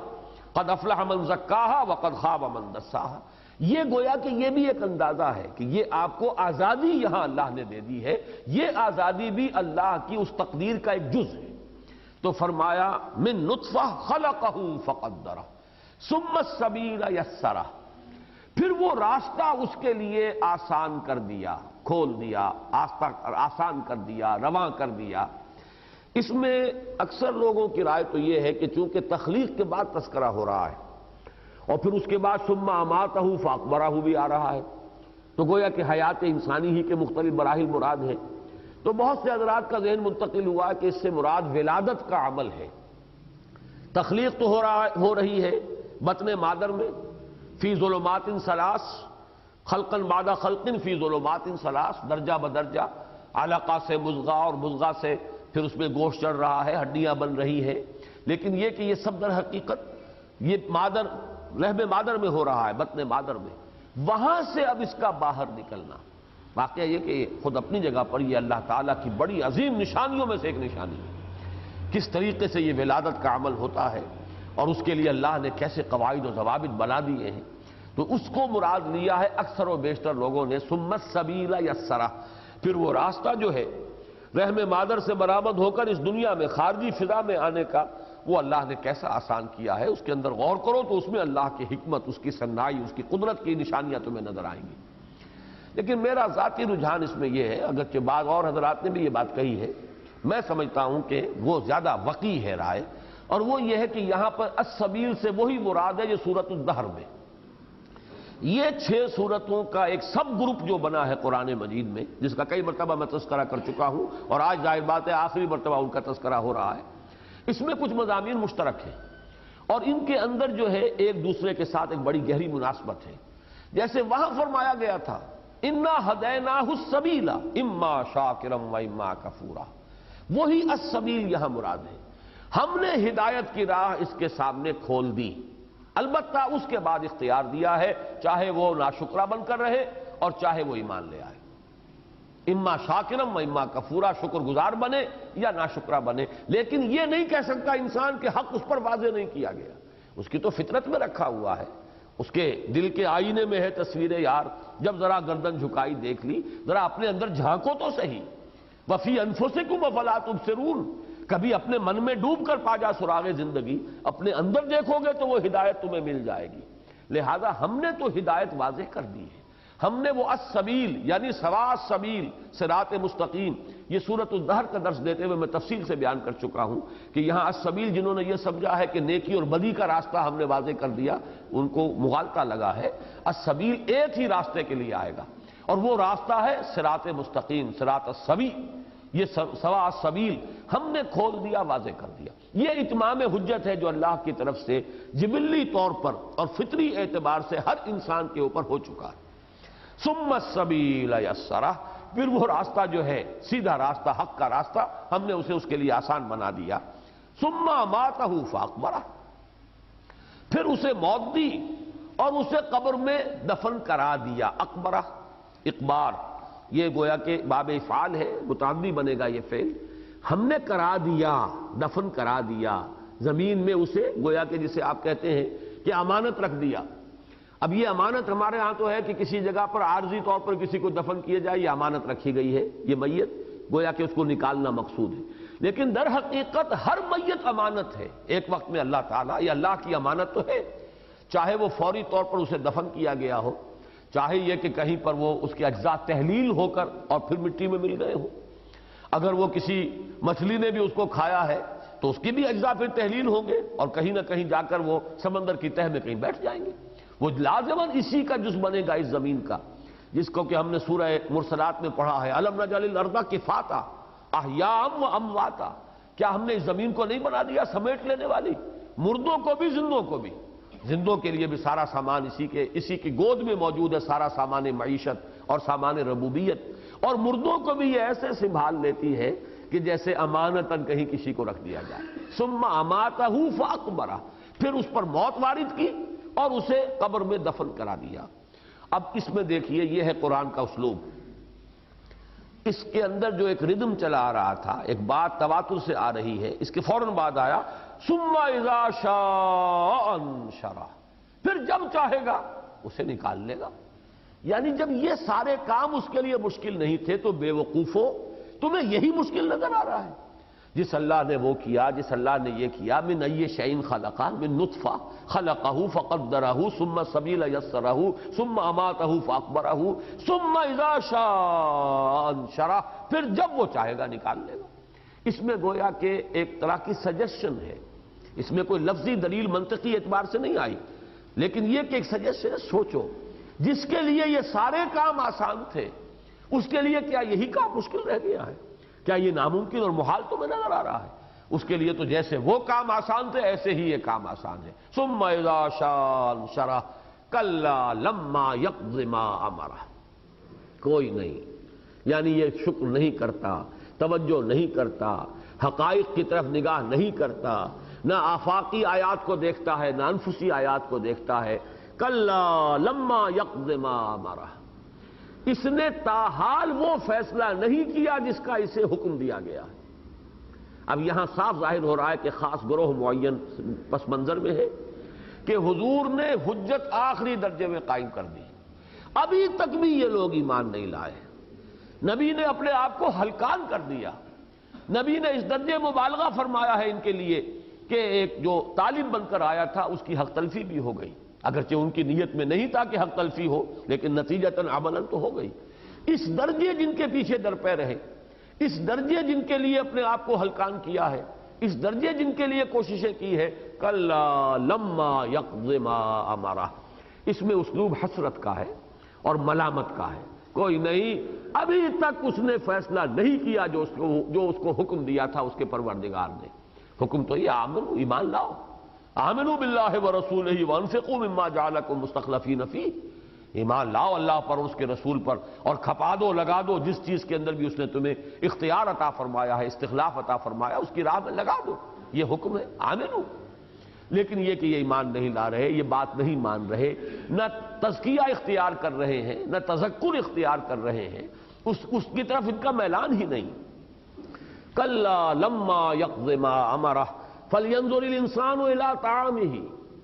اب ایک تو مشاہدہ کرایا تھا، یہ یاد دہانی کرائی تھی تخلیق کے مختلف مراحل، گندے پانی کی ایک بوند سے اور سقراط اور بقراط تک بنا کر اللہ نے کھڑے کیے اس دنیا کے اندر۔ دوسرا یہ ہے کہ اس انسان کی اس دنیاوی زندگی کی ضروریات پوری کرنے کے لیے اس مٹی سے بنایا تھا، اس مٹی سے اس کی غذا کیسے کیسے فراہم کی ہے، جیسے آ چکا ہے اخرج منہا ماہا و مرعاہا، اسی زمین سے اللہ تعالیٰ نے اس انسان کے لیے پانی نکالا اور اس کے لیے خوراک نکالی، یہاں پر اب اس خوراک کا تذکرہ ہو رہا ہے۔ فَلْيَنظُرِ الْإِنسَانُ إِلَىٰ طَعَامِهِ، تو ذرا انسان اپنے کھانے ہی پر غور کر لے، بہت دور نہیں دیکھ پا رہا، گیلیکسیز نظر نہیں آ رہی اسے، اور وہ ابھی اس دور تک بھی نہیں پہنچا ہے کہ گیلیکسیز کا کوئی تصور ہو، کائنات کی وسعت کا کوئی اندازہ کر سکے، ابھی مائکروسکوپ بھی ایجاد نہیں ہوئی ہے کہ وہ دیکھ سکے کہ ہر پتے کے اندر ایک کارخانہ چل رہا ہے، فوٹو سنتھسس کا عمل ہو رہا ہے، اور یہ جو انرجی ہے سولر انرجی اسے یہ پتا جذب کر رہا ہے، اور یہ فوٹو سنتھسس کا جو ہے عمل گویا کہ ایک کارخانے کی شکل میں جائز۔ چلیے نہ مائکروسکوپ ہے نہ ٹیلیسکوپ ہے، کچھ نہیں ہے، لیکن یہ کھانا جو کھاتے ہو اس پر تو غور کرنا، یہ تو ہر ایک کے سامنے کی شے ہے۔ کیسے اللہ نے کون کون سی قوتیں ہیں جو اس کے لیے لگ رہی ہیں۔ سورج کی تمازت اس میں صرف ہوئی ہے، ہوائیں چلی ہیں، بادلوں نے کہاں سے کہاں تک کا سفر کیا ہے، بارشیں برسی ہیں، پھر زمین نے اپنے خزانے نکالے ہیں، کتنے کچھ عناصر فطرت صرف ہوئے ہیں، تب تمہیں یہ لقمے میسر آئے ہیں۔ اس کی حکمت کا، اس کی ربوبیت کا، اس کے علم کا، اس کی قدرت کا، اس کی ان صفات کا کوئی تصور تو کرو۔ فَلْيَنظُرِ الْإِنسَانُ إِلَىٰ طَعَامِهِ، تو چاہیے انسان کو کہ ذرا دیکھے، غور کرے، توجہ کرے اپنے کھانے کی طرف۔ أَنَّا صَبَبْنَا الْمَاءَ صَبًّا، ہم نے پانی برسایا جیسے کہ برسایا جاتا ہے، چھاجوں پانی برسایا۔ مان سجاجا، یہ سورۃ النبا میں لفظ آ چکا ہے، چھاجوں پانی برسایا ہم نے، بارش کی ہے۔ صببنا الماء صبا، سب کے معنی ہوتے ہیں تریڑے دینا، کسی کے اوپر کوئی شے برسانا، جیسے کہ آیا ہے سورہ حج میں غالباً کہ پھر وہ جہنمی جو لوگ ہوں گے ان کے سروں کے اوپر حمیم کے اور کھولتے ہوئے پانی کے تریڑے دیے جائیں گے، برسایا جائے گا پانی ان کے کھوپڑیوں کے اوپر۔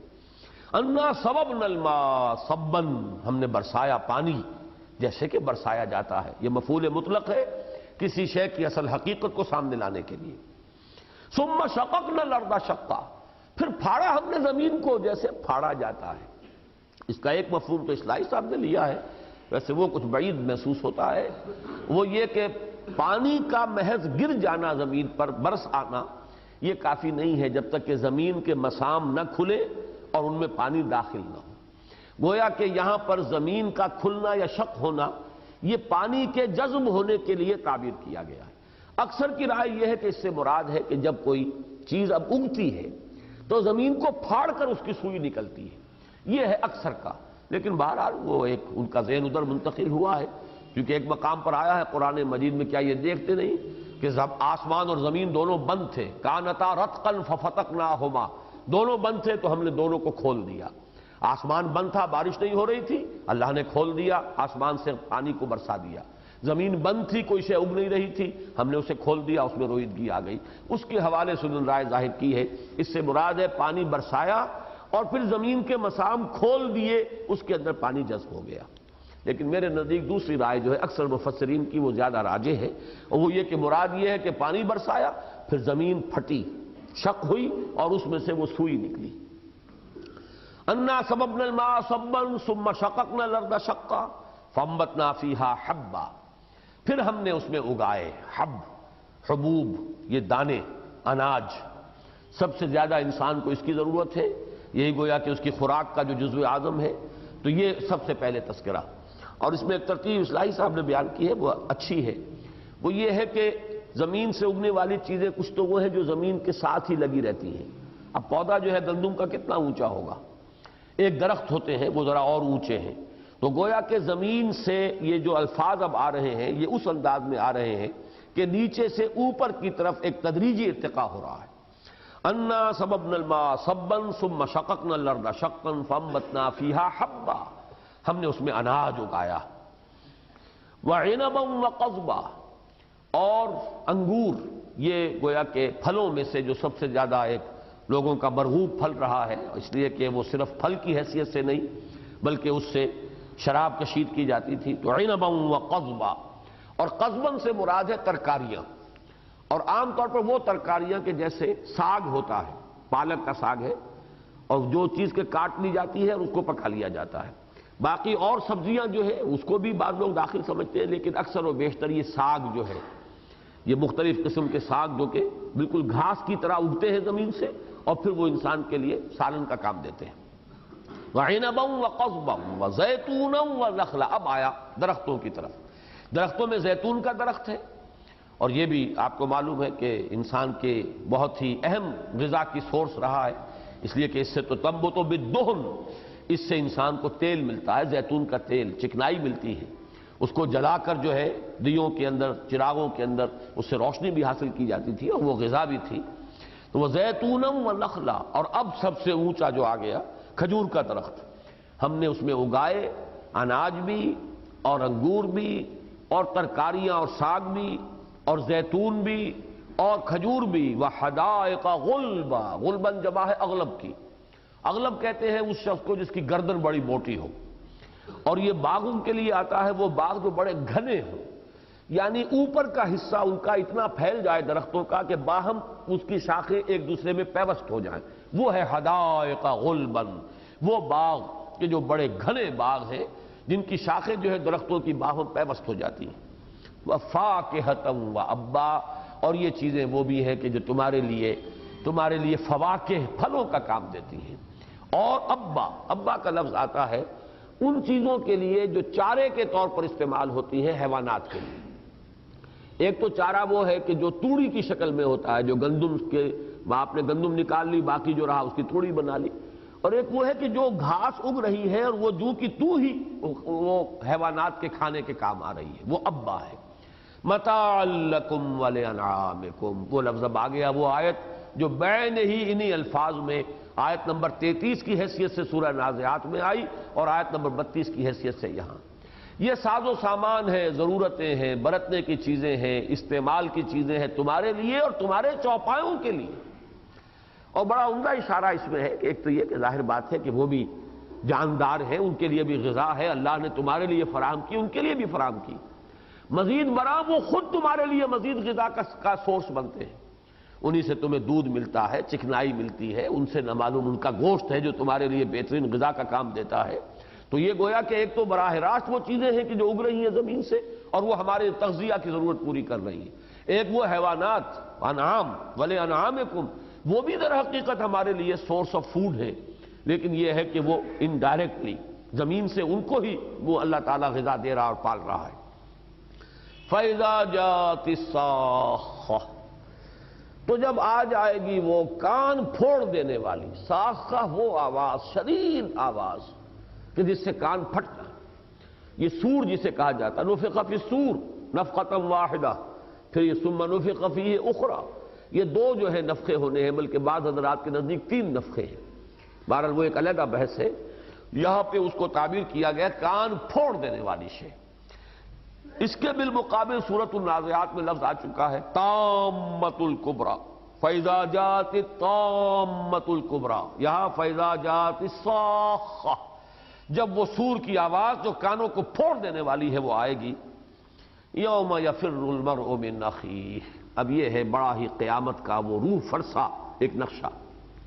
یہ غالباً نفخہ ثانیہ کی بات ہو رہی ہے، ویسے نفخہ اولا کے بعد بھی وہ جو نقشہ کھینچا گیا ہے سورۃ الحج کے شروع میں، اس میں بھی معلوم ہوتا ہے نفسی نفسی کی ایک کیفیت پیدا ہو جائے گی۔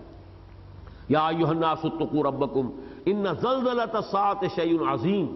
یوم ترونھا تذہل کل مرضعۃ عما ارضعت وتضع کل ذات حمل حملھا، اس روز دودھ پلانے والی مائیں جو ہیں اپنے بچوں کو بھول جائیں گی، شیر خوار بچوں کو، اور حمل والیاں جو ہیں اپنا حمل گرا دیں گی۔ اس درجے دہشت ہوگی اور اس درجے نفسی نفسی کا عالم طاری ہوگا۔ لیکن یہاں جو نفسی نفسی کا عالم جو یہاں پہ بیان ہو رہا ہے، اور اس کا وہ مضمون دوبارہ میں پھر کہہ رہا ہوں آج کہ اہم مضامین قرآن مجید میں 2 مرتبہ ضرور آتے ہیں، چنانچہ یہ نقشہ جو ان آیات میں آ رہا ہے بین ہی یہ نقشہ کھینچا جا چکا ہے سورہ معارج میں، کہ نقشہ یہ ہوگا میدان قیامت میں، اور یہ غالباً جیسا کہ میں نے عرض کیا نفخہ ثانیہ کا ذکر ہے۔ فَإِذَا جَاءَتِ الصَّاخَّةُ یوم یفر المرء من اخیہ، جس دن کہ بھاگے گا انسان اپنے بھائی سے۔ بھائی دنیا میں بڑا عزیز ہوتا ہے، دست و بازو ہوتا ہے، مددگار ہوتا ہے، پشت پناہ ہوتا ہے، لیکن بھاگے گا۔ بھاگے سے مراد یہ ہے کہ کسی کو کسی کی پرواہ نہیں ہوگی، کوئی کسی کے کام نہیں آ سکے گا، کوئی کسی کی حال پرسی نہیں کرے گا، کوئی کسی کی کوئی مدد نہیں کر سکے گا، کسی کو کسی کا خیال تک نہیں ہوگا۔ جیسے کہ حدیث میں آتا نفسی نفسی کا عالم ہوگا کہ ہر ایک کو پڑی ہوگی اپنی جان کی۔ بھاگے گا انسان، دوڑے گا انسان، نہیں پوچھے گا انسان آنا اپنے بھائی کو وَأُمِّهِ وَأَبِيهِ، اور اس کے اپنے باپ کو، اپنی ماں کو، وَصَاحِبَتِهِ وَبَنِيهِ، اور اپنی بیوی کو، رفیقہ حیات کو، صاحبتہ وبنیہ، اور اپنی اولاد کو، اپنے بیٹوں کو۔ یہاں پہ ذرا نوٹ کر لیجئے کہ یہاں ترتیب ہے ابعد سے اقرب کی طرف۔ یہ جو رشتے ہیں ان میں قریب ترین رشتہ جو ہے وہ بیوی اور اولاد اور بیٹوں کا ہوتا ہے، اسی لیے بار بار آیا ہے ازواجکم و اولادکم، یہ ہے جو تمہارے لیے سب سے بڑا خطرہ ہے۔ یا ایھا الذین آمنوا ان من ازواجکم واولادکم عدوا لکم، اس لیے کہ سب سے بڑی محبت جو ہے انہی کی ہوتی ہے۔ اس کے بعد ماں باپ، اس لیے کہ بھائی بہن جو ہے وہ تو بالواسطہ رشتہ دار ہوتے ہیں ماں باپ کے حوالے سے۔ ماں باپ پر جا کر جو ہے در حقیقت وہ رشتہ قائم ہوتا ہے کہ جس کے حوالے سے کوئی بہن ہے، کوئی باپ، کوئی بھائی ہے، اس پہلو سے وہ ابعد رشتہ ہے بھائی کا یا بہن کا۔ تو سب سے زیادہ جو ہے طبعی طور پر وہ بیوی اور بیٹے، اولاد میں خاص طور پر بیٹے جو طبعاً زیادہ لوگوں کو یعنی محبوب ہوتے ہیں، پھر ماں باپ، جن پر کہ پھر ایک اور رشتہ اس کے حوالے سے آیا اور وہ ہے بھائی بہن۔ تو یہاں پر ابعد سے بات شروع کر کے اقرب تک لائی گئی ہے۔ یوم یفر المرء من اخیہ وامہ وابیہ وصاحبتہ وبنیہ لکل امرئ منہم یومئذ شأن یغنیہ۔ ہر شخص کے لیے اس دن تو ایک ایسی کیفیت، ایک ایسی اسے پڑی ہوئی ہوگی، اپنی پڑی ہوئی ہوگی جو اسے بالکل مستغنی کر دے گی، کسی اور کی طرف توجہ دینے کی مہلت ہی نہیں دے گی۔ اپنی ایسی دھن نفسی نفسی کا عالم ہوگا کہ کوئی کسی کے کام نہیں آئے گا، کسی کو کسی کا خیال تک نہیں آئے گا۔ اس کے ضمن میں ایک حدیث بھی مرفوعاً نقل ہوئی ہے حضرت عائشہ سے اور بعض کے نزدیک حضرت سودا سے رضی اللہ تعالیٰ عنہما، دونوں ازواج مطہرات ہیں، کہ کہیں حضور نے فرمایا کہ جب میدان حشر میں لوگ جب اٹھائے جائیں گے تو سب برہنہ ہوں گے۔ تو انہوں نے حیرت سے پوچھا کہ حضور سب برہنہ ہوں گے تو کیا ایک دوسرے کے سطر کو دیکھیں گے؟ انہوں نے فرمایا کسی کو اس کا خیال ہی نہیں آئے گا۔ اس طریقے سے لوگوں کے اوپر جو ہے وہ کیفیت طاری ہوگی، ایسی بنی ہوئی ہوگی ان کی جانوں کے اوپر کہ کوئی کسی کے سطر کا دھیان جو ہے کسی کو آئے گا ہی نہیں۔ تو یہ کیفیت جو ہے جس کو نفسی نفسی تعبیر کیا گیا، اس کے لیے بھی جیسا کہ میں نے عرض کیا کہ اہم مضامین قرآن میں 2 مرتبہ ضرور ہوں گے، اور ان میں اکثر میں آپ دیکھیں گے کہ ترتیب جو ہے الٹ جاتی، عکسی ترتیب ہو جاتی۔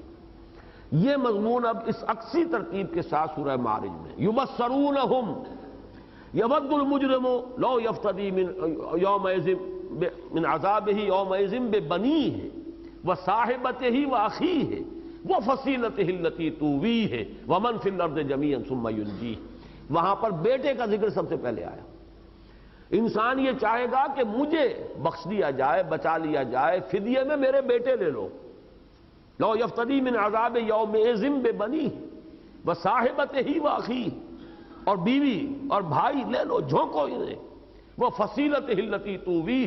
اور اس کا وہ سارا رشتہ داروں کا، کنبے کا معاملہ۔ دنیا میں تو وہ بڑے پناہ بنتے ہیں لوگوں کے لیے، پناہ گاہ بن جاتے ہیں، وہ دست و بازو بنتے ہیں، لیکن انسان کہے گا وَمَنْ فِي الْأَرْضِ جَمِيعًا، روئے زمین کے تمام انسانوں کو جھونک دیا جائے جہنم میں، مجھے بچا لیا جائے، سب کو میری طرف سے فدیے میں قبول کر لیا جائے۔ وہ ہے نفسی نفسی کا عالم۔ یوم یفر المرء من اخیہ وامہ وابیہ وصاحبتہ وبنیہ لکل امرئ منہم یومئذ شأن یغنیہ وجوہ یومئذ مسفرہ۔ بہت سے چہرے ہوں گے اس دن جو بڑے روشن ہوں گے۔ اب یہ مسفرہ آ گیا، وہ میں نے عرض کیا تھا نا، روشن، اسفار میں نماز پڑھنی چاہیے جبکہ دن میں کا اجالا کچھ ہو چکا ہو۔ ظاہر بات ہے سورج طلوع نہ ہوا ہو، لیکن یہ کہ کچھ نہ کچھ اجالا ہو جائے، یہ ایک رائے ہے۔ ایک رائے یہ کہ غلس میں پڑھنی چاہیے جبکہ ابھی اندھیرا ہو کافی۔ بہرحال وہ لفظ کے حوالے سے میں بیان کر رہا ہوں، میں اس جو اختلاف ہے اس کو بیان کرنا اس وقت جو ہے وہ پیش نظر نہیں ہے، تاکہ وہ لفظ جو ہے وہ آپ کے ذہن میں آ جائے۔ اب مسفرہ، روشن، دمکتے ہوئے چہرے ہوں گے۔ وجوہ جو یہاں پر آیا ہے تنوین کے ساتھ نکرہ کی شکل میں، اب یہ جو ہے یہ پھر وہ نحو کا ایک اصول ہے کہ کبھی تو تنوین ہو جاتی ہے، حالانکہ یہاں پر تو جملہ خبریہ ہے تو مبتدا جو ہے اس کو معرفہ ہونا چاہیے، لیکن یہاں نکرہ آ رہا ہے۔ کیوں آ رہا ہے؟ یا تو یہ عوض ہوتا ہے کسی شے کے، یعنی ان کے چہرے، بہت سے لوگوں کے چہرے ہوں گے اس دن، وجوہ جمیع الناس یا وجوہ کثیر من الناس ہے، اس دن ہوں گے یومئذ مسفرۃ ضاحکۃ مستبشرہ۔ تو یا تو یہ عوض ہے مضاف الیہ کا، یا یہ تکسیر کے لیے تنوین آتی ہے، جیسا کہ میں نے عرض کیا تفخیم کے لیے بھی آتی ہے، توہین کے لیے بھی آتی ہے، تیسرا لفظ نوٹ کر لیجیے تکسیر کے لیے بھی آتی ہے، اور پھر یہ تبعیض کے لیے بھی آتی ہے بعض کے بانی میں۔ بہت سے یا بعض کے چہرے ہوں گے اس دن مسفرہ، روشن، تاباں، ضاحکۃ مستبشرہ، متبسم ہوں گے، ہنستے ہوئے، مسکراہٹ ہوگی ان پر۔ یہاں پہ ضاحکۃ جو ہے اس کا ترجمہ جو موضوع ترین ہے یہ تبسم ہوگا ان کے چہروں پر، اس لیے کہ حضور کا تو خاص طور پر یہ آتی ہے آپ کی عادات میں، اس بیان میں، شمائل میں حضور کے، کہ آپ کبھی بھی قہقہہ مار کر نہیں ہنستے تھے، بس یہ کہ ذرا سے کسی وقت آپ کی کچلیاں ظاہر ہو جائیں اتنی تو آپ کے مسکراہٹ سی آتی تھی ہنسنے کی، لیکن یہ کہ بلند آواز کے ساتھ اور پوری طرح کھلکھلا کر قہقہہ لگانا جو ہے یہ حضور کی عادات مبارکہ میں سے نہیں تھا، اور یہ ویسے بھی انسان کے وقار کے منافی ہے۔ لہذا یہاں پر بھی ضاحک کا لفظ جو آیا ہے تو اس سے تبسم، نشان مرد مومن بات گویم جو مرگ آیت تبسم بر لب اوست، تو بہت سے چہرے ہوں گے روشن، متبسم اور مستبشرہ، استبشار کے معنی بشارت حاصل کرنے والے، انہیں امیدیں ہوں گی، توقعات ہوں گی، آج ہمارا مالک ہمیں خلعتوں سے نوازے گا، آج ہماری جو بھی دنیا میں ہماری حقیر سی محنت تھی اس کا اکرام ہوگا، اس کا اعزاز ہوگا، ہمیں شرف قبول عطا ہوگا ہماری عبادت کو، ہماری محنت کو، ہماری اس جد و جہد کو جو اس کے دین کے لیے ہم نے کی۔ وَوُجُوهٌ يَوْمَئِذٍ عَلَيْهَا غَبَرَةٌ، اور بہت سے لوگوں کے چہرے ہوں گے اس دن کہ جن پر غبار سا آیا ہوا ہوگا، جسے آپ کہتے دھواں سا آیا ہوا، مایوسی، بددلی، خوف، پشیمانی، شرمندگی، یہ ملی جلی کیفیات جس کا کہ سورہ قیامہ میں بھی ذکر آ چکا ہے کہ بہت سے چہرے ہوں گے اس روز کہ جو اپنے رب کی طرف دیکھتے ہوئے بھی ہوں گے، ناظرۃ الی ربہا ناظرہ ووجوہ یومئذ باسرۃ تظن ان یفعل بہا فاقرہ، اور بہت سے چہرے ہوں گے اس دن سوکھے ہوئے، اترے ہوئے، اور انہیں یہ اندیشہ ہو رہا ہوگا کہ اب ہمارے ساتھ وہ سلوک ہوگا جو ہماری ہڈیوں کو، ریڑھ کی ہڈیوں کو توڑ کے رکھ دے گا۔ تو یہ مختلف کیفیات جس کو میں نے بارہا عرض کیا ہے کہ جیسے ہائی اسکول کے دوران جب رزلٹ ڈکلیئر ہوتا ہے تو جو کھڑے ہوتے ہیں ان کے چہروں پر نتیجہ لکھا ہوتا ہے، جنہیں معلوم ہے ہم نے اچھے پرچے کیے ہیں، ہم پاس ہوں گے، وہ خوش و خرم ہے، انہیں اگر کوئی تشویش ہوگی تو اس کی ہوگی کہ فرسٹ آتا ہوں کہ سیکنڈ آتا ہوں، صرف اس بات کی فکر ہوگی، اور کچھ وہ ہوں گے جنہیں پتا ہے فیل ہونا ہے، اس لیے کہ جو کچھ کیا ہے وہ تو انہیں معلوم ہے،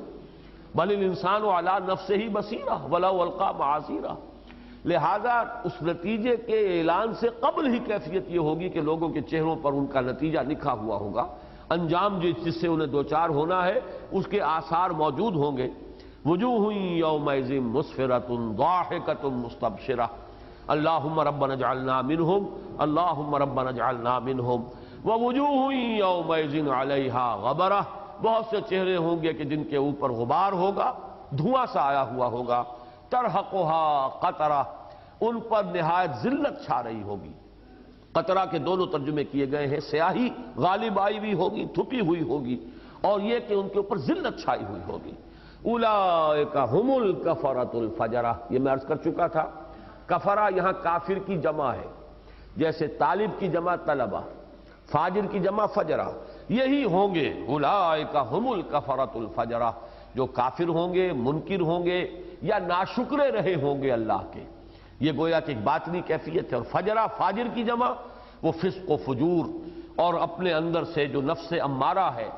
وہ ان کا پھٹ پڑتا تھا لاوے کی طرح، اور وہ اس کی پیروی کرتے تھے، اسی کے حکم پر چلتے تھے، جو پھٹ جانے والے۔ فجر کے معنی ہے پھٹ جانا، انفجار، کسی شے کا پھٹ جانا۔ فجر وہ ہے جبکہ سیاہی کا پردہ جو ہے رات کی تاریکی کا پھٹ کر اور سفید سحر نمودار ہوتا ہے، وہ فجر ہے۔ تو وہ آپے سے باہر ہو جانے والے، پھٹ پڑنے والے، نفس کا جو ہے اشتعال، اس کی پیروی کرنے والے، وہ ہیں کہ جن کا حال یہ ہوگا کہ ان کے چہروں پر سیاہی تھپی ہوئی ہوگی، ذلت ہوگی، اور ان کو غبار جیسے آیا ہوا ہو یہ کیفیت ہوگی۔ اللہم ربنا لا تجعلنا معہم، اللہم ربنا لا تجعلنا معہم۔ بارک اللہ لی ولکم فی القرآن العظیم ونفعنی وإیاکم بالآیات والذکر الحکیم۔